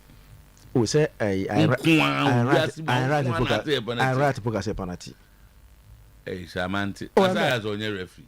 But he's an Arsenal legend. And so on your referee. And just say nyame nkwa, but say nyame nkwa na say penalty. So, but I think that England what they are doing no, because this is any Arsenal nkwa na say we. Virtually only 20 clubs now. Even about 50 of the clubs doing this grabbing when they are playing corner kicks. Any Arsenal nkwa. And what they are doing and more because Europe don't do this say we. Because Europa, this isn't a penalty. They measure their opponent, but England have allowed it, and I think going forward, that's what motion maybe be. But a good win for Arsenal. Now, Omani City, Omotiasim, Obi Ambono match this weekend. Say Arsenal call Brighton. Sorry, Obi say Menganjo say. In arriving at this decision not to award a penalty, so here they consider the entire footage. And not a still photo like this. And you know, utimi. Oh, say, Emma, the entire way, what could Chaba Kunadiaba? Oh, they say, and tells it, once a via near the sum quality. But they want the entire footage. But what you may be convenient. There be. And now they're all video, no. If you have video now. Or the entire footage, the Amadic Ras and Poya, I had fought and say he wasn't even looking at the ball. I write. Had that conversation say only why ask a bokona who said the height no what has a bokona one answer my question o said I mean chechiraba and to sha no on shemo on mpo it who yes born abanti try to stop him by grabbing him but new video na we me hu na nensa no we no e ma hu on so ogu awan rebo ni anti born again be yaba you use we na obe deceive no born be be ka dey so na dey ma born ka dey ma no na ko man video next time say dey be ya dey wan obu awan rebo ibi o but dey wan we bi no so am na ko ese asibe see back no born be video laba la by good for Arsenal can dey Arsenal every good for Arsenal so carry one by 2 goals to 1 but I think that still no red card dey ujiba no the red card was harsh outside the red card was harsh na no one man bomb by it's a penalty the grabbing started from outside one fan man bomb one the grabbing started from outside it would even glass now or think Esenko because of Esenko G50 no man record no but not one like you should have awarded a penalty on common record now on G50 because that was where the grabbing started but could being smart no one top from when where the grab started was a grab no a course what ura box in the moon so and the referee was say baby or Jenny said no 80 balls no but I think they hash even though they penalty. But I think say the record could have like you could have done something about record. So but zero say over so far so busa that question is na dey am kan. Was say no one dey corner na Chelsea dey share by you. The same thing. Sa ne nsa na ball no corner. That can. And dey go by na ga same baby. And he said the penalty crowd go. Okay, as someone they will hey, sad no here corner go Chelsea. Indicate Zach where they car. Man in Jamwe. There's zero. Oh, they say what did they why into? But okay, be in Cardiff after Arsenal born and yet. Unse moment in Cardiff. But football now celebrate winning, you know. And after Arsenal born and yet. Now carry his own feeling of that. Oh, I'm but honestly, born in after Arsenal born in ye. But I'm already body and you resource. Second one not now. He was brought in to build some identity from the scratch. Now I then the but where you know which identity because the omu boy just an born. The identity ben. Oh, sir, back in the he's going for resource oriented football. So now what they're not very good. They're not ready for the future. To United I said 2-1. Zach is born in your for Hamburg coach na baso. United after Arsenal. United were trailing. But also Zach no so master dia. Sanse mo kai chire e ba mu. To him. O say results will be to be an after Arsenal no. So say City ni asa born na no born they say nya no obobi. Because you need to get you the results. Enya na mo that 30. Okay. And when for now no to my more example we need initiative. Car ko say si iwura mu baby abso to baby e ko na bush pa. And I have found some mechanic by ade no. Mechanic pa mi so to oya ade no obejo so am what me dey duru krum na wuduru awanya abotre asiesia because one for an kuduru na ade samoa aya kromfo kura ba be wiam ne omo adwadifo mu di ko nyina. Okay. So sometimes when you take over a situation, there are things you must address first before later you look at other factors. At the time Ruben Amorim take over Manchester United, and only a deal on 0.7. United needed some short-term hope. Nenwa Baba had the foundation for the long-term project. Sani yeno. Intine se nkunimdie ne banka kakra na o sesam na wo sesam kopem bra ubenya your full squad are be sesa ne homanum 100%. No nim sa ade ne ye. In fact na ne modern bon so any. He was a complete flop. Since Alex Ferguson to yet the win percentage of Manchester United coaches beto. Ono na dey work from 38%. And the win percentage of Carrick 90%. 90%. Results no dey chinye ni no chesa ne bon. To ne bon ye dey kwa he. We so be build it, we build United born na more ne bon. Na ye den. Bon ye ka so no bon to. where they ne foundation bang. It was clear pattern. Pattern bang. Obi cut 3 back into pattern. Carried by what follows the same pattern. 3 back into pattern where you do. Carry Knaba to United work. Only one. Only that. Like to say now or building identity and a certain pattern be. So say okwa say and your pattern in the shape of how they play. How they do what? But you build a lot of things. No to I'm my fit. Opa that wrong. But the Zach in here you may be my and then they be dafufro no. On my mind 6 positives of Amorim near Hadia. Okay, uncle. What you say? And obetuma 20. A bit certain. And then is how they kwanza. Mo 20 say. Baby Gina say no. The level of transformation at Kai and now United I consider first. He made changes for them to win. Silas Ferguson time United was never a possessive based team. All United fans in country me say when we were talking about possession near Manchester United under Silas Ferguson, it was a typical team built on efficiency, delivery, and putting fear in an opponent. Or Bobo on the far wings, I cross Ubia head, I say, yeah, that was United. Me who how we to all of a sudden United club name come on the say you build the foundation, now you build the pattern. Silas Ferguson was never about building pattern. His own was getting Manchester United the resource. Glory Manchester United at the top. They do last minute they will pressure you and they will beat you. End of story. This is a massive transformation. So I never expected this from him, from Carrick. Me say honestly, I'm amazed. Life is about getting the simple things right. And Johan Cruyff can say be. Or say the simple things in football is the most difficult thing. Emel or say Carrick then I begin say F. I say when your man Ketuabi or the Bruno Ababe Jiraha and Waboko Koyen here. Koyen here the basic. Otuo, he's doing what you're born about. Now, Otuo elsewhere. Now, okay, say me can't say Mohana, Otuo Nebimo, or now also said that, now say I was too harsh kakra. Me can't say Yemo Otuo could do 1 week or Manchester City. No, na Semenyon common. Yen San Kosha once a month can do. Currently, as we speak, Kudusin recover free injury.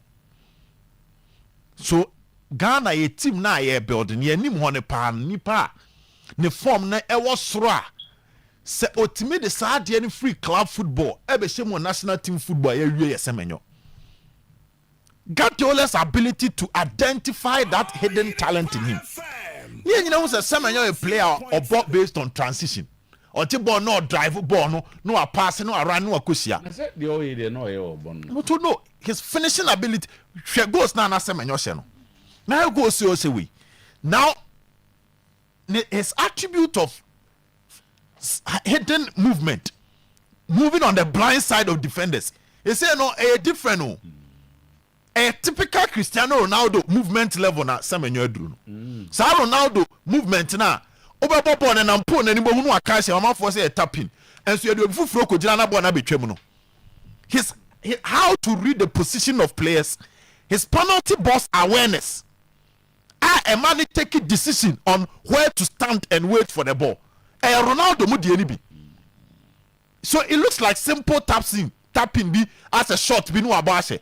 But you realize that he knows how say when defenders are focused on other creative players of Manchester City. Me fa na chi say ma ko sia ball no ha. And we need that in the Blasters.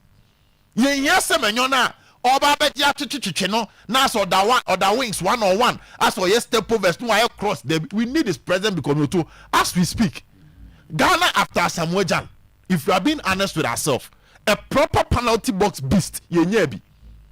And that is what Semenyo is doing currently in Manchester City. No Haaland, there was no problem. In fact, Semenyo City rely on Haaland no. Semenyo na ama say the bed in Swatia City seems to be cruising. So with those creative players behind him and his energy, no to summon your energy power. So he comes back to help with defending. And who defend that who know a penalty box room, but Bonnie be draw no. And this is massive. Otuo, I still stand by it. Uncle Ndi be 1 week go pep on Sano. Now the purple man blueprint no fan be Ghana sa na ehu semenyo the same semenyo I be hu o Manchester City. So Lamine Yamal bo hat trick. Na e dey common abewe and Kwaya Hansi Flick a manage the ego of Lamine Yamal. Amanan also any form of chaos in the Barcelona team is something we must study. And it is something that is lacking in Real Madrid. Otu coach na ben. They be asked you can't say coach na ben. I say yeah man normal. But we are talking about a manager when you about 100 matches or close to 77 wins. This is massive. And it's how the when he say sika was spend it our transfer market no so a man who say Barcelona full coach. No to the first game of Barcelona after they won and a coach Hansi Flick Eddie two just said Eagles about the Barcelona team no and it's something he must fix. Now so too what fixes are the simple.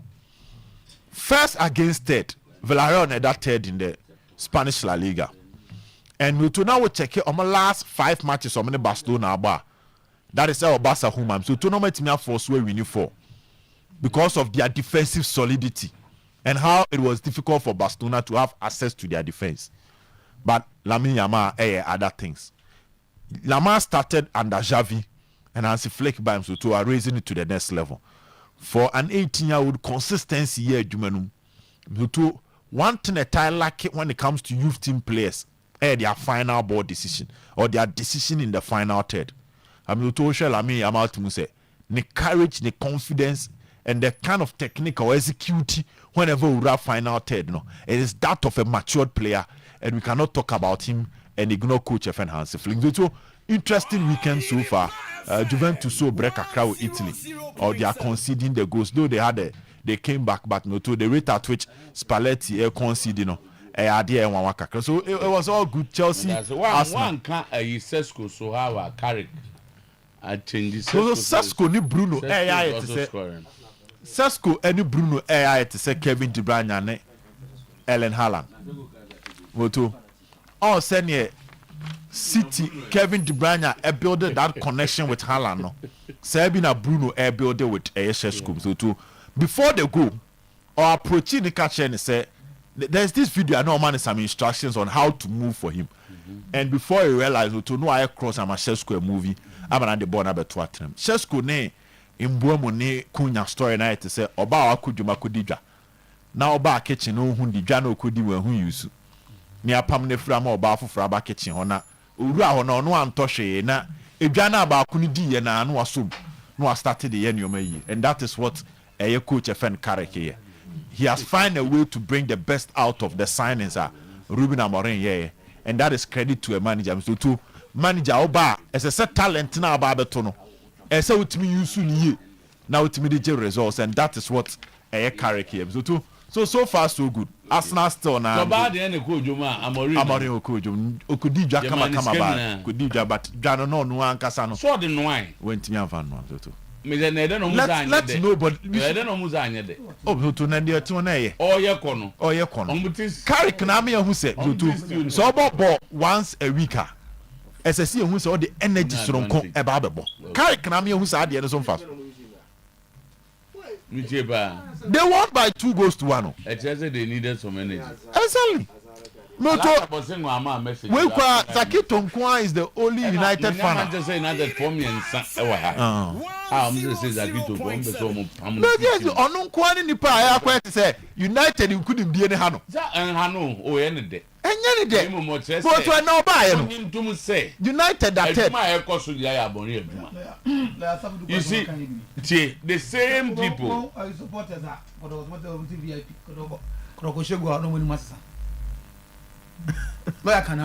said, "Be said the goal is buy and go see about Tima Shogo. One say win do our winning. Who will be that? Oh, one day they are constantly the Zaki. One guy I want to constantly go so. So bad. Now me be say mu say Obano. Why should be happy with this performance? Obano wo ye aduane no. Oni na de ope wo. Mamu ni Zaka no. To the Zaki kana no odi o. There me na ya adwene. Say o say omo ya ade na ni age. but performance in a Marine the man by.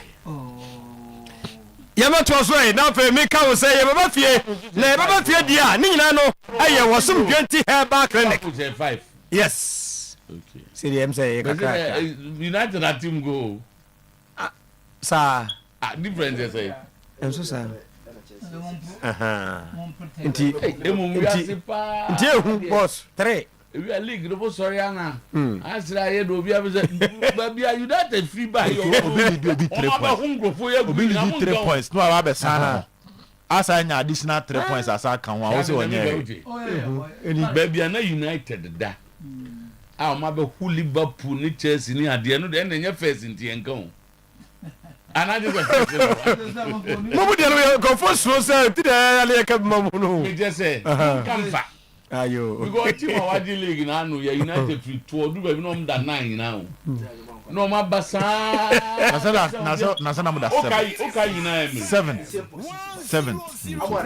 Okay United. Edu baby na point na edu be team ko da anyina o. Ene watena kwa ma United abeko no o de 51. Na mo Chelsea 6 points. Adeketwa. Liverpool. O de emfa say you Chelsea nyina had the same points. And the code for Fraba.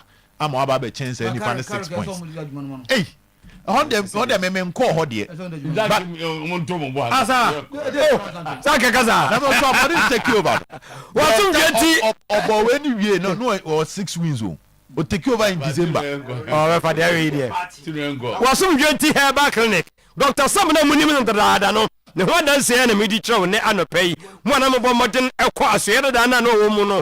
Mu hu sampa. E ba de se mema dro di ai na the whole Ghana. Obi ho betima san ho. Ono de no ye man ye fe. Was experimented trew na hu sampa emprempre won animu a. Adene sorry. Eno na be mo onya gidie e wonimu. Wokọ na wo de na da from team wo de no wo so kakra na fe wo te so kakra te se mema dro mu ade Dr. Sam ekura bi ano no otro di wasum 20 herbal clinic wase brai na fe yemo odro ne bi emprempre no nanim numbi wo so be mana hyase na epeja mama kwan kofie ko wo so yire na wo ko oyire ne ju tomu a adro no ne asa hyehye fo de ka ho onum kakra bi pe na ho to na tumi aba na fe be ma wo gina wo na so edi mensem papa bi ewo empem abusue wo di mensem wo empem no ani na hwem ani no a eno to bi be se be de be hwem gire nim se de be yankra no be semye tini nyina no wo peso ani no de ye ni wani no nso sebe aye visivisi wo de ni ye pressure bo ani no so ni nyina no ye se wo de ne glaucoma ete na abeso ani so obi de giso ben ade no giso ko na chi giso chie na ni kakra wa bre busua fa ni nyina no kabom fa ko Dr. Sam ho uwie pa prostate no number 1 stroke diabetes for no diabetes busua bia ewom wo bia enye su enye yi omode ko Dr. Sam ho ulcer gondo sanso na candidiasis koko na etete wo a abusua tie ni ye aseye no na asesa nipa ne de onsesa ye abepo first Goil filling station kumasi abepo ya Goil filling station o die din kana wa na abe hunu wo de fe number no 0243 001058 0243 001058 nunya Dr. Sam am wotima show ama ho ha no eto atwa ye ko franco aso ye Nokia Samsung iPhone Smart TV church freezer washing machine microwave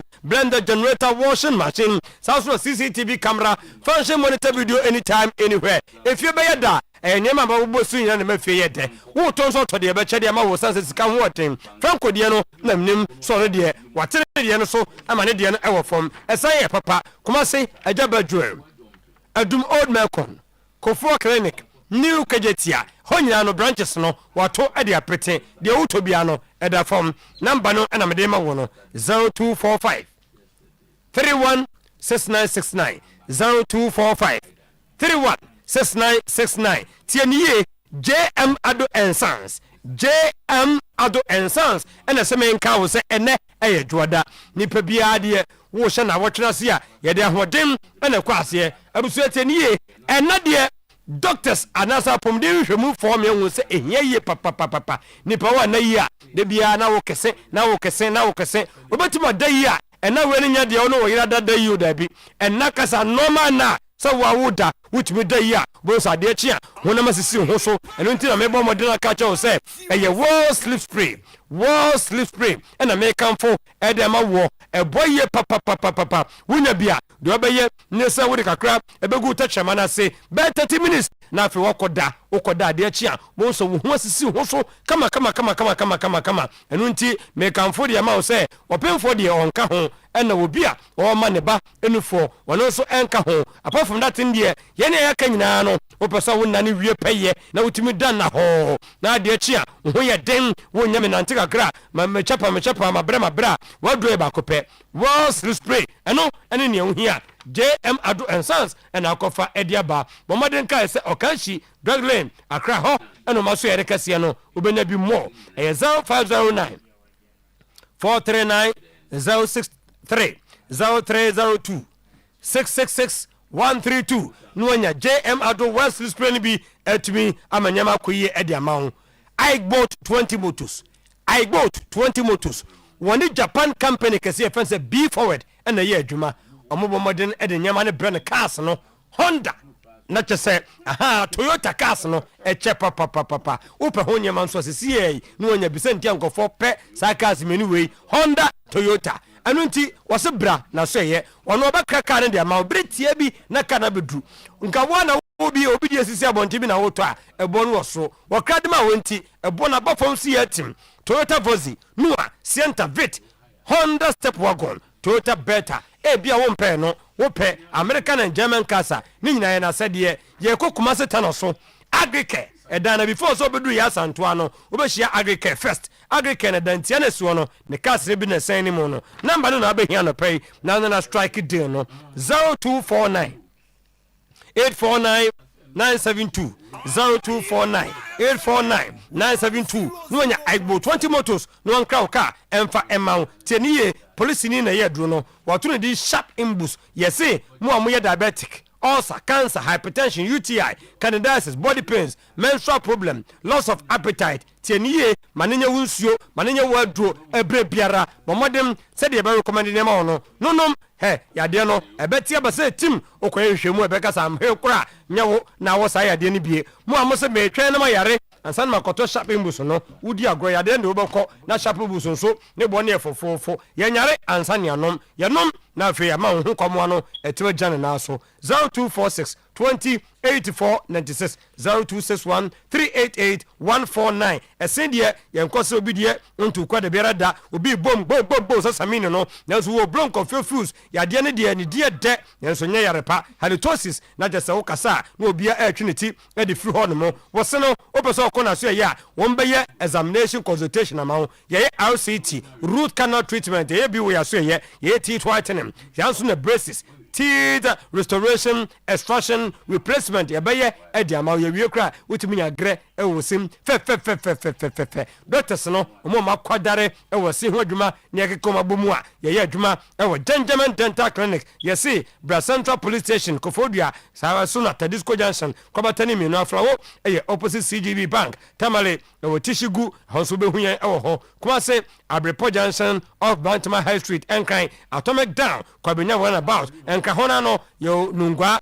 main lorry station number ni here 0598 731 823 0549 906 588 no nya Benjamin Dental Clinic no so aboa wo wie ne sa wie pa Lobek ene se men kan fomfama se ne uptown foods ne de be me biara obe biara ma do fon so nsa munyina mo nkotra ho ma no mo pa me ma no nko we re mbetima tua ya ne bi ye bepe na so we de be ma no kwa wo moka wo hwe air condition na bon ho ne dan ne fe ne ho no se de environment ne serena ha ka se onwie no na je so oboka be se 2000 de e fie bi sa no manum ne nyanza chicken noodles assorted fried rice no a bonnet da from jollof no toasted chicken ye no ye the cocktail mocktail aba be ka ho fufuo banku wache morocco se ye eye wedding aba momodem na ton safre uptown foods no me serve ewase emfa ema 0596 922 066 0596 922 066 no kwakwa no power specialist herba hospital ɔhenere akɔso aduro ya wɔsɛ mo mmra kidney no akɔfa duro no de aba yɛfɛ no SK wo mo yam bom kika wonum bia pɛbrɛtia bi na afei agya liver care yɛpɛ sɛ liver no ɛgyina brane ɔsafoɔ kɔ fibroid kɔ fatty liver hepatitis deɛ award no wagya wɔn nyinaa no yɛkɔ Accra Kwabena ACP Road Power Bus Stop kɔmase fie ase bosomtwe nie aduro ya ne junction so a takwade deɛ Anage Estate yɛne Ahantama Bank no ɛna bɛn 0244 544422 0244 544422 0200 383831 na no nso wanya power specialist Herbal Hospital omu nyina da roma efie nsam no na bia duro de boss player ebomodin na no nso atoa so ed amamo yes all right bafo later tino awie dia ye mpan session ye monitor na weekend dia ye ayi nyina manhu siasia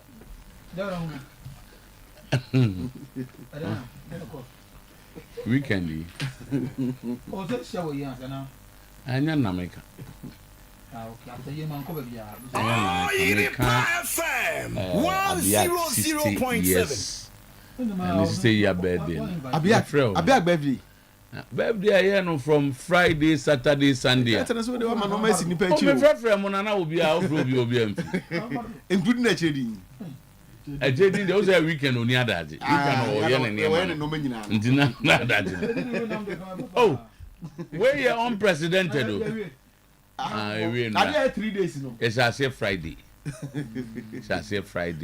free and the whole day abia ewo ni fie wa Tasmanso okay na memenda no ye call Ratri Park no so a na eno aso ekoto aso ti nyamiama na 60 years o ma na ye fe emso mo ma bi ukrum ho mu nu 10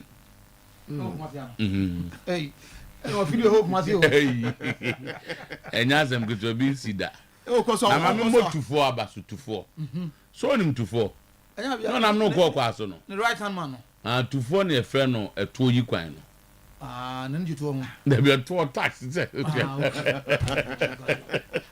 eto yi kwan we do ye bibia kid ba cho ba du Julia ene tufo ye bibia kama o ma na ye fe we play tufo na minim so betima ye ayi obe praprase ene dia ka na ye ke free aka ya busama no na ni mani hu adem say no you get the things ah na em ye sure say bi wetimasi na ye hu ase frofro na hu babo ye kwai hey abia ka dey ana no dey we dey related but ye we should we dey hu say 60 finti me dey me hu bi da na is a grand me ni we dey hu bi da I didn't hu 3 days onya se bia wakọ achedin ho dako bi no ma if ada the whole day me nda no pa to Ratri be ko pimbe 2-3 ko si ada some me da no ko mi hwe chire ma so Eta 80 you starting free Dream Service ni Aduana match na where there's some small incident bi na me report na ye ko nti Aduana chief supporter heckled and refused entry into the VIP boss mo hwe incident see wo Aduana ni depend say hio na supporter Aduana e wo he omni dreams wo the techia he no gina ho ayeshepa oh one day no sa no Aduana supporter na ne tana techia he mu nyina tira na e wo he omo dreams ni na dia asem ne see o kra VIP ticket a o ko VIP o no so mane nko oh no say time up oh no just get out take it I'm go prawe you know we ka kre we dey na di bo omu tender no tender enye atabagu na anayona we manage to le jina ho no we do tender mu nyina mata we obepe ba bia o abako dada obe yimfum kra akọ oh na tender so ndimi anya mo no take to the run oh take the better ababo wa woni take it no ono amu no no one e train zan police for so we say police for back 3 or 4 kra na Before video, can nobody can show na soon kakra. But as a video na ntimi anka. No, say go vie. Tama, ofi do ma ko do you better say. Go be be na say brawe. Yeah, one kunsa pa. Mo banche. Upon what you when the time cry emre. David, hey, now ko kasa obi ma so. Obi ma so ko kasa. Edi Tama. Tenda say na ba ya. Somebody will have to come. Na bia adwenu atwede na twe. 0.7. Now say steady no munye nge o guso obo kakaka. Awadi. But enya ma ha adwenu. Enya fe so bo yifi. And I can be can refi bi asem but. Ya to ebo an. Oh bona ba. Mo say mo bi da say refi ade penalty. Wade penalty o, wade awie, obi a kwachiri e be bo penalty no. Referee ba o se nya penalty. Asa tanyo asa. Esi wa hen. Na je wo ka wo ga be ngi kuma. Ude me the video no be che mo njanza bi wa man for say ye nya abotre kakra ndi e be se nya abotre. Wade awie o, obi a gina ne ba bi no bi aro. Ye league mu na. Ai league no ba so no what be see. Na what se mo nkobo. Akwa ni gina ho a wa pu no to bobo no penalty referee page anu so say ade nya penalty. Tanyo ade oje no jona o mind VR o you should mind VR de je ya na go re e bo sha be say no ma Tama ntino I say somebody will have to come and take over from me. I may not continue as the spokesperson for Kotoko, but I am fully committed to Kotoko. Royal Safuduku on his imminent departure from Kotoko. Some to Brazil, some of the Mitiania, is opening to soap, opening my bow. The board not take over, the Misia, and I assume them. Say, young voucher, you should be to read into Jabia on Tuesday, on the tea officer. Then come on, now, you need to Masadia, Kotoko, a fun to my papa. Tia say, will be every year, the whole EBA has actually made no matter. Some of them take issue there, because from former bay, the cattle land would not, I must have no intention. I don't think now, into women go to Commons and Mutaka. There was also more quite sick a canton. The Brahma, you mean, it did not require presently current state of affairs report now. I bet my mom to be almost here. At my informal next meeting, Obama said, almost in some matter. Ochina, the match of a bonnet, Mabayan, and Vision, and one to say, you know, players no playing bodies, Bishop, and I'm a taking get and all other lessons of Kotuku. Lawyer Asafuduku, Kaka also. Edija enzo so eno no kakra odija na yenko coach Prince Owusu hono na echedi ntie we kakra ma. I am not worried about the results. Have you checked the House of Folk results echedi? If they want to sack me, it's the decision of the management. I just go out there and get my job done echedi. The league is still open echedi. Coach Prince Owusu on the call for his sack. No, they can call for it. It's a decision for the management to make. So me, I'm not worried about it. I just go out there, just get my job done. I mean the rest for the management. If they call it today, I'll be it. So don't worry about it. No, it's not. Do you know what? Have you checked out House of Phobia results? Have you checked out the other ones? So the team is still open up. Mediama, I think they do or something. So the team is still open up. We have to prepare ourselves and then see what we can do when we go to Tamale. I say, Tama Moka say, you need no. Now, check House results. As in Timian, Mediama super draw. Until the league is still open up. The can answer is over Bobo, no Tamale. I could have some minute career at 3 points. I'm sorry, I'll say, I know when I didn't need you know the decision management decision over na and one let us say Asindia and so and one no Kakra coach in Susuno now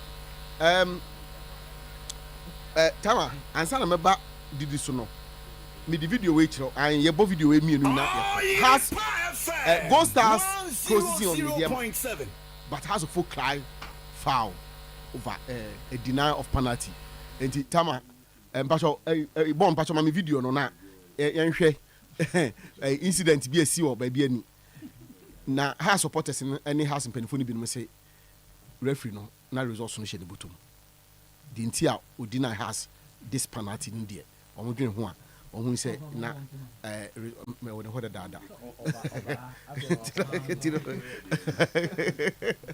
tam pa cho ni ohun say o re you know be any player na left no we nti referee no ben ho so o de referee ni gina ho no but o say we hu say bibia say si enu o na ko no hanum na ohun ye pa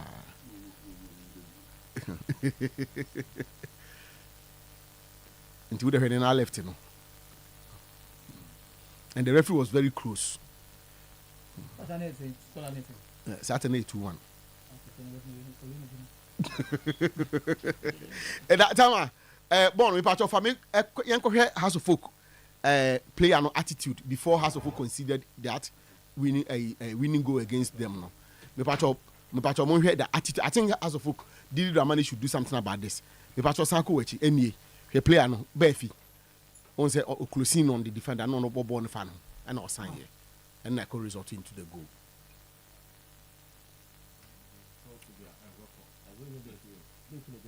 And you did it. And you bet you need to pass with you.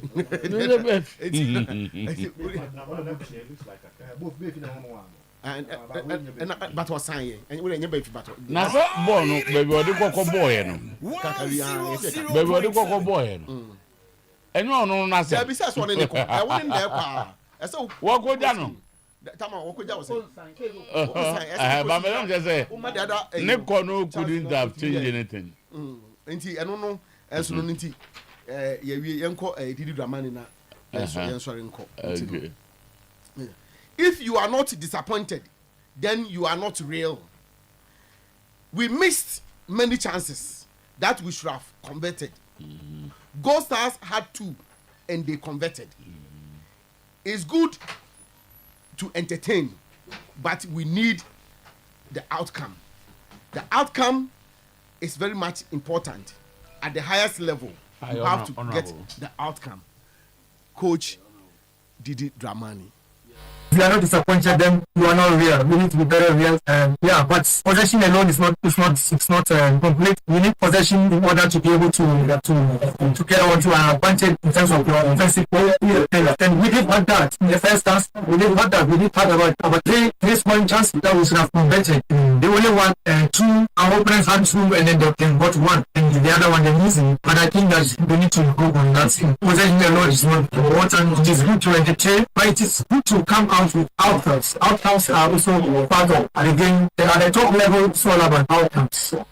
You know, Sanya, I say we entertain there, but we entertain you. I say we need results. Was say we are disappointed, and now we are real. Okay, other players here, na ball kona, we didn't pitch. Now we say we me akobo ball, akobo sha. Not just say the disappointment. Ebeba, any penalties also has in ya. Referee, we put in together. The lead to massive disappointment. The coach Didi Dramani.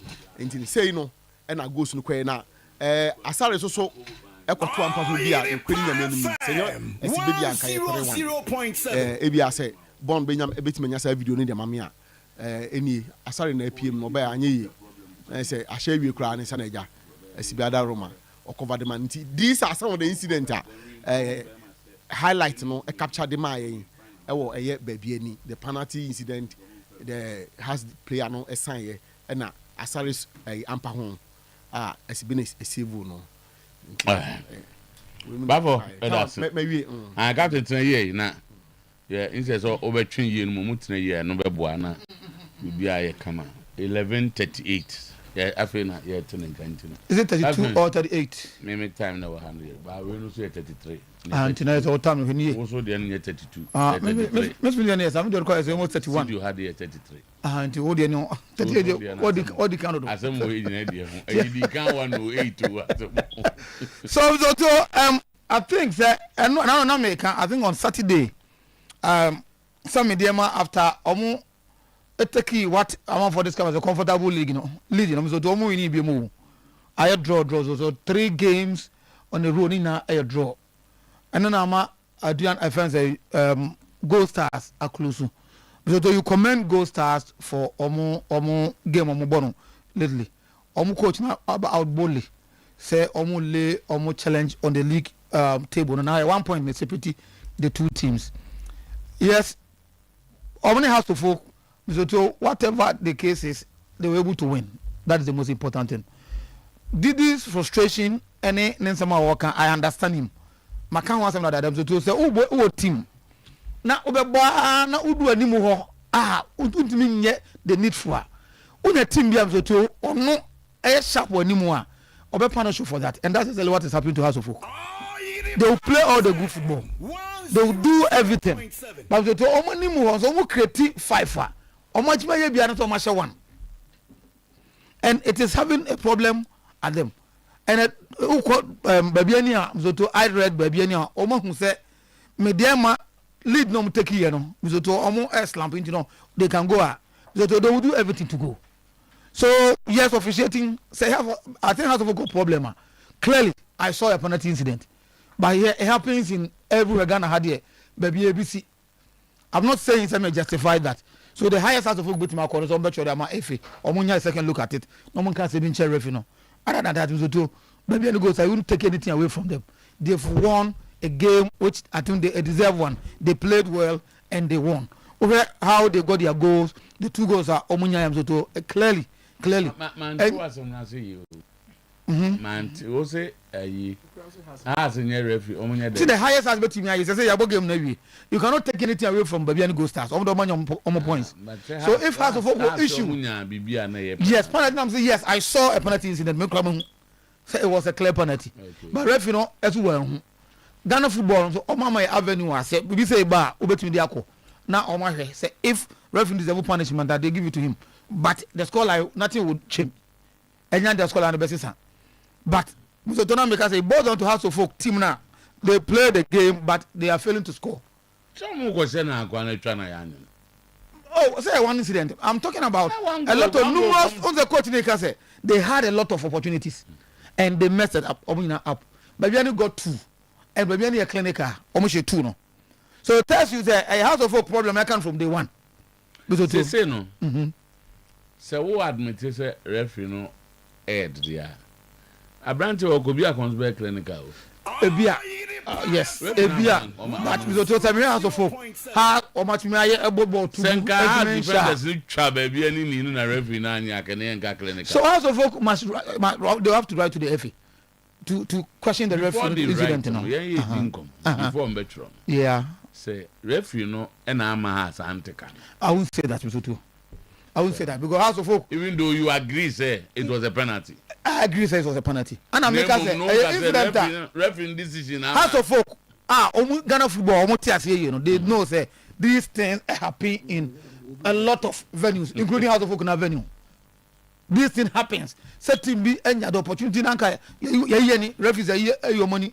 It happens. House of Folk na benefit be. No, I'm not justifying it. They were TT what I said, so I won't say it's a game when I'm a House of Folk and me and you call us now or man winning.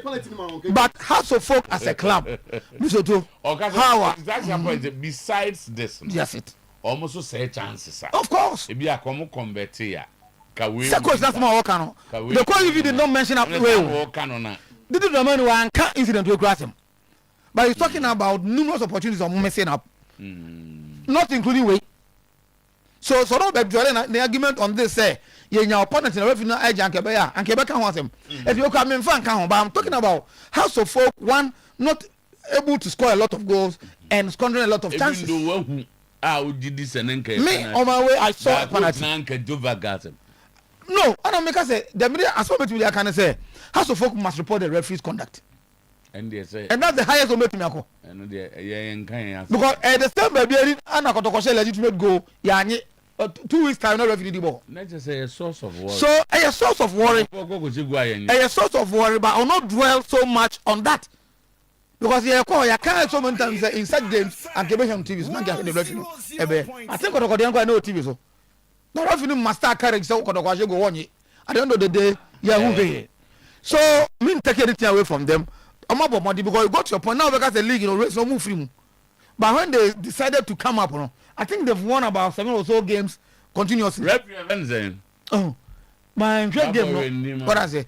They've won continuously. They've won a lot of games. It is helping them. So at their venue, almost they can defend the league. And when I go start this year, no. Nothing from last year, but so almost improve on my way performance. First, now they are hoping to say, all their points at dance park. But from last year, but so almost game and yet only at dance park. They go away and they do well too. So I'm not league now 1 point separate. What na ye be 7 points mediama eteki na akoy 1 point separate to. So I wide open. And no na ama coach Eka say so omo game no but so I beg to differ. Coach Prince Owusu I say Kotoko team is not just ready for the league this year's league. So Kotoko team na me here no. And now I decided not to go to the stadium and sit behind my TV. I'm a share Kotoko team no. My conclusion is say so I think say Kotoko supporters maybe more players in the hobby. But Kotoko supporters and the Kotoko players are not there. So they played at numerical advantage. Kotoko were 11 players. For how long? For 27 minutes. In regulation time, they had 22 minutes. And a referee added 5 minutes of added time. And a back on, which makes it 27 minutes. So to answer Coach Prince Owusu and in the technical team, no, they will always want to play 11-11. Me ya kun say ase eye Kotoko nya numerical advantage I won't pay. I won't take advantage of it. Because in the game itself, and I'm here, if this is how Vision play a bomb board here, so one more very strong team. Papa Graham, yes, referee Mr. Emmanuel Graham. Because Vision in the open play, because they could have scored three. Say, almost a bit clinical. 3 goals. I think Kotoko goalkeeper Kamara.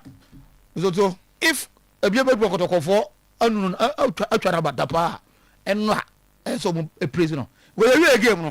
Kotoko go home. I'm going to man of the match. So what did I tell you? Kotoko neighbor home. Mabara Sports Stadium. So Omunya numerical advantage number 11 against 10. But yet Kotoko goalkeeper man of the match. I didn't go for the cancer in Bibriana. I've seen teams. Mama, one example from Europe. Yeah. This season, Asani Chelsea above 4 times. Okay. They've won 3 and drawn 1. The Omo draw, you know. Kaisedo nya red card in Temkura. So, Eana Minkasa, advantage, but you can say once will be a red card, so sinner. And yet, time beyond yet, I think that's the point I want to make. Oh, okay. Coaches will be Omunya card now. Omutimi yet team no ye style be my okra won de onye. I'm not endorsing say 10 against 11. When I tell you point me so she. But I say go say ask there was a red card. Red card in 20 had it on 8 minutes. And you know, just a consistent. Until now because under coach Prizo. Now because maybe we prefer say or at 11-11. That's about 11 against 10. Because the total 11 against 10 you umpire want to take advantage of it. Sure, and no, man, make a clear cut opportunities. Vision FC, and I was like, hey, Vision said on mobile. Vision no saying a chance. And I make a game, you know. Kotoko this numerical advantage, you know. Kotoko goalkeeper nya man of the match. So Kamara nya man of the match. Kamara nya man of the match. Oh, better. Yes. So that tells you the Vision for year. Yeah, and yet so easy to go to man of the match. But Enra point blank saves. So I could count 3. On a good day. Next, I just want to go defend. David, they open. I'm not going to go. I'm not going to go ball now. I'm the ball. How much he possesses? I'm confident on the ball. The ability to take on players. Maybe that, but that was what happened. Because I'm saying, costed me who he is. Costed the man said, tension in the man of say, but TV they wouldn't have the opportunity to replay.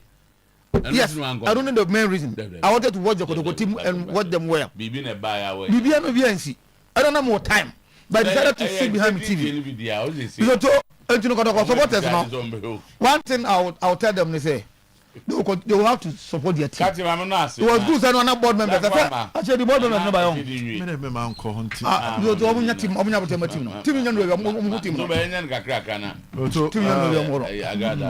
Oto first and Kotoko training grounds and Komiba Kurumaba.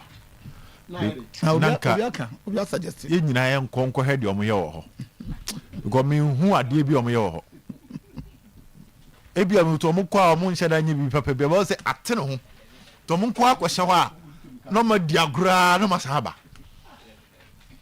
because ɛno a metena se bɔɔl mehwɛ de ɔne di mehu what is changing within the Kotoko setup men no say me friend me boys na call and say ɔmo hold you on they say kura me nje ɔmo ndi bio because I said ɔmo kɔba na team no ɔmo yɛ wei ɛna ɔmo yɛ wei na me hu di ɔmo yɛ park no so a no to ɛno me catch me boys so ɔmo nyina so be am pen baby because I don't trust their report again no ɔmo ndo me so ɔmo ya me yɛ dwuma foforo because no ɔmo so ɔmo yɛ wɔ hɔ no me do aso ɔmo di ɔmo de ɛka ho because ɔmo ba park no so a there's nothing showing the team week way training born no more born no to let's look at the Kotoko team and look at the match and now I side with Captain Siasia Kamara Anje man of the match in Keke he was exceptional and you too after had to folk Blanda na a leading to Baba Demugo no from that moment Mr. Too the boy is really doing well. Kotkone young apostle Mutu, he was super on the day. And then he was excellent. Mohamed Kamara, Zoto. He was called to action and all the times be a friend about born to make sure say Osivu Kotoko. Now first thing. So why Kotoko matches in year? Kozito had a problem with spaces in his defense. They say easily opponent to me slide it through the Kotoko defense and so they can create chances. Say Bob Ekone Chiki to be on this particular incident. And I'm to I had dear mamia. She maybe a course or video no too. Look at this pass. She space a player in having about 6 players in the Kotoko penalty box. His spacer this player had. Look at the marking. So poor. That is one. The next sequence, another take on from Vision FC. A left-footed player bebo pass. No, to this was saved by Kamara. The next sequence in here, no aje ball no to one the ball neighbor no. Step over, pa. No abona Kotoko defenders ni na. No abona keeper na cheno. So Kotoko had a tactical problem with closing spaces. Oto, ebra coach Prince Usuba no, and on sign. This was something I had coach Zito. Oto had another one. So within the space of Kotoko highlight, Oto this is Kotoko media where you born in show, but you see more action from Vision FC than that of Kotoko. And not there because Kotoko media video they are more likely to show the positives within the Kotoko game than that of Vision FC. But so kind of cry Vision for ni year Juman Muto we ja Kotoko team ni na. So amuko training now fixing the defense. There is no improvement. Now the second thing, Prince also any Kotoko 2 goals with the head against Young Apostles. Then you never born about so cross and head.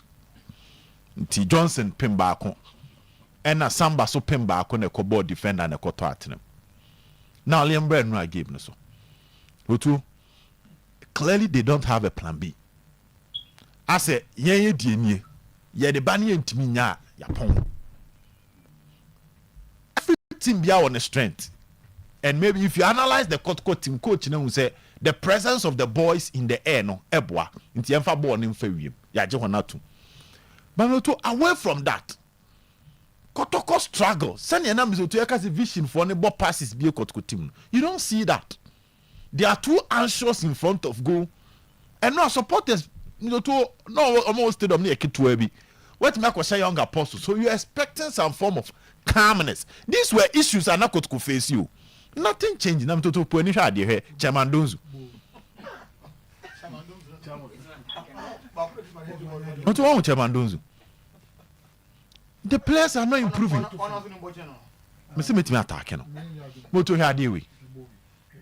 No abobo we. Eddie Ashiki.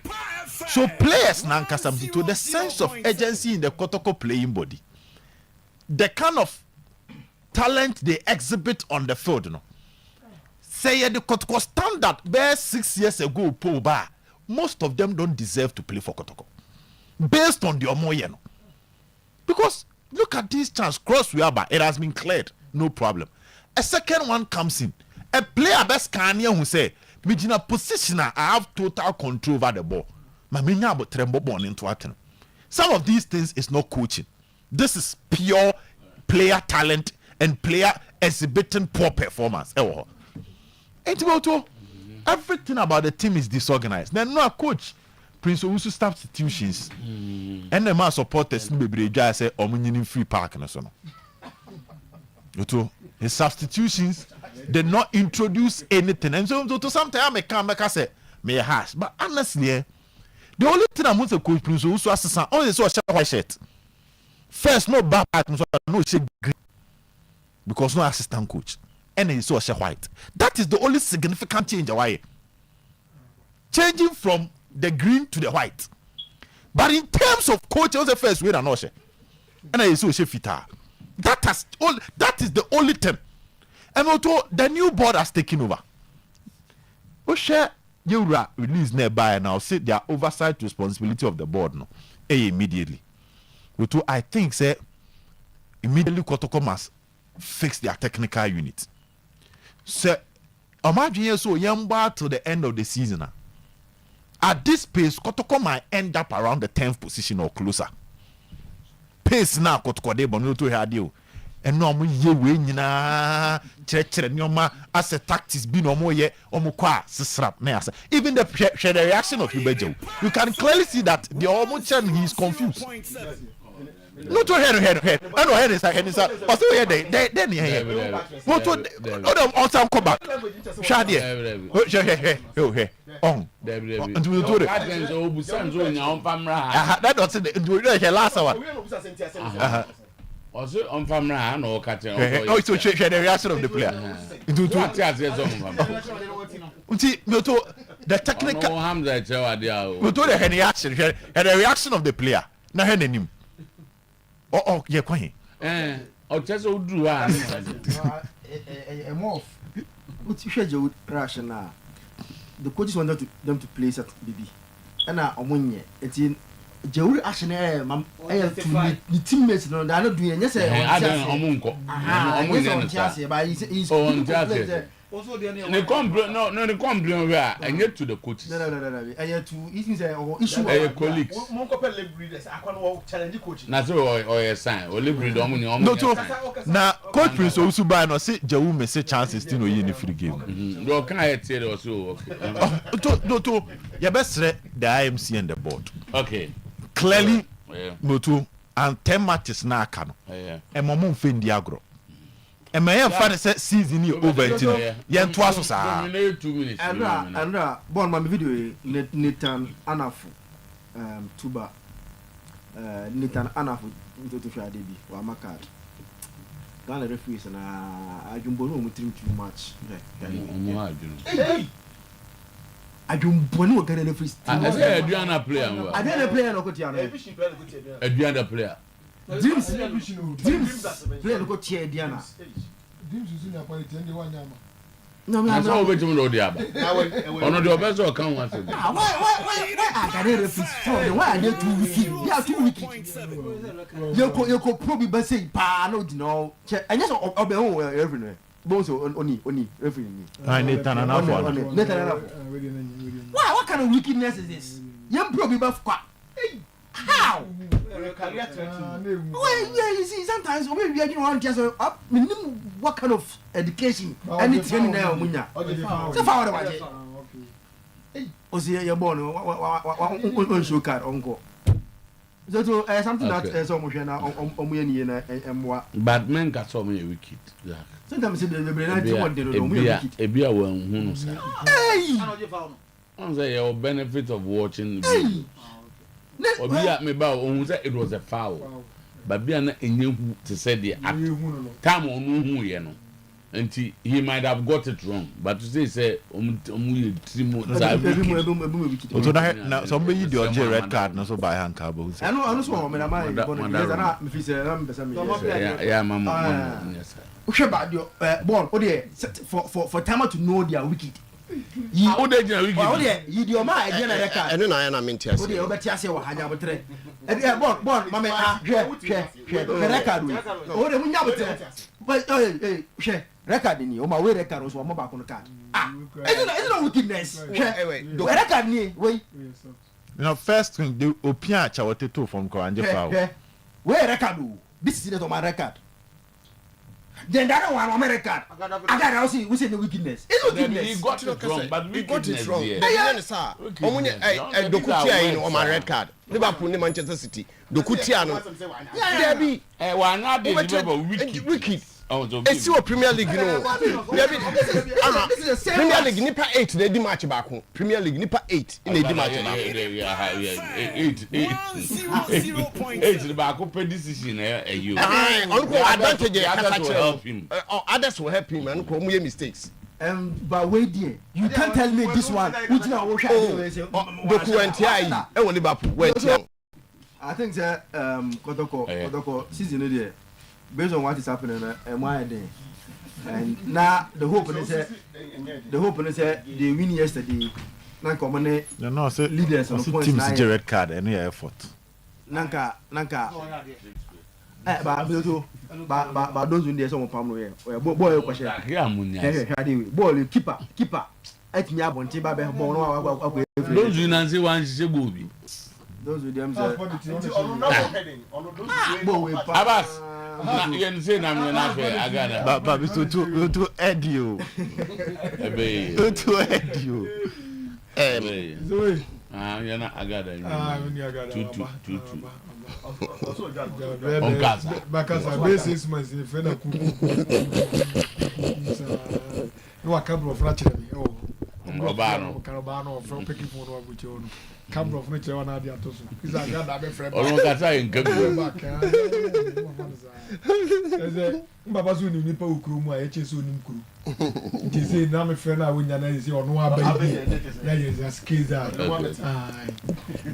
Eji dia kan say the ni kan kan no house of folk ye die ye bobra na no. Me die na di kan motivate mo house of folk mu dada. Because the players na ikuta no say technical team go na strong aka ni ni position ni. Nti no and ready see me anya me mama. And the see you go boko to consu you go is here anya me mama and you boko to consu you see here anya me mama you share to consu anya me mama. Nti team na ho dia na ye de nam no one dey result. 100.7 2 goals nine defenders make mistakes. Am mo share nyezi bo mu dia na o mo digidi ko share mistakes mo here because the defender in the ball ba no be run ba no mu dia ho. Am ntake am nyare ball. Get the ball, but defender will be around the corner. No, we're going to say independent. We are not okay. Ball, we are going to bash it. Oh, Baza, we be technical team, but we dey we more. Now, yeah, can. So my league now, you born the Ghana, but as I say, league in the born is equal. House of folk supporters, near got to say. See, and the AKA elite title. Always see, I know. Your way match, you be free Accra, Akwakobo, outside Accra. Mzakatu. Ya Kenya and cry. We are Casamates and the Lions. And so I cry in Timisha. First, yes, I cross posted him Kakayo, young Kologo. The Kologo crowd, the audience say Kai. I want to make a Kayo, or the Kai. Nay, and you say, you're to Tonyama, Yah said, the Baya, house of Bob Breno, a bit me, a man, Matimia Koyi. And the how we know so, and yet how from. And how I check Mr. Freckins tell me now. Ye ko pando anye ye ye ko ewak anye ye ye ko dansuma anye ye ye ko jeje tutu ye kekusu na ye ko yi nemfa ye ba oboase ye ko Champions League ye ko group stage nye ye ti aso mo kaso obo homu ankasa ene makuti aye to support the nation so na ye ni na vampire bo mo na ne mantimi enkoso yi na ye nuanom so ne nim se mra ko be beti ma gada maybe mi nuanom na gada obi na 2 minutes say aye sa no wa fi no abi wa manangasa Otuo me boy na ye hwe ni nyina no me hu media different dey ni po bia onwa dey di yeah boys ne bo ho modern papa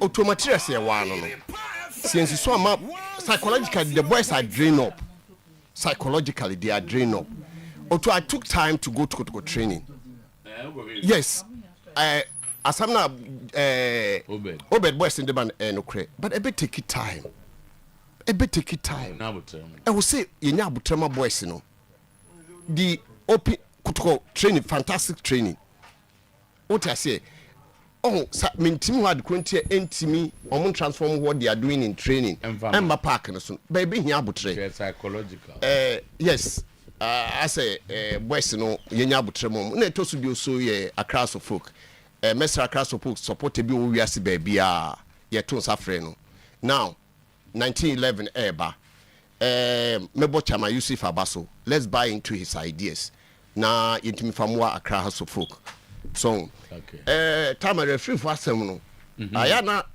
edin kakra because they don't have advantage to go and look at it papa ejuma na edin o say nipa nwotwe di match kwa no omuye mistake Premier League so I am do compare last year last two season won Premier League Newcastle ne Arsenal born natural line meba born natural line omuni Newcastle ne abobo born asha Arsenal but English English media ne ade bi say Barcelona they protect the league Barcelona English media ne ade bi Barcelona protect the league no bon say omamo divided opinion no more take long shot once atra no more back close range once head down ntina be on be the interview retired referee to we have a different opinion to protect the league time to protect the league I got a highway news for back crop ya sante and say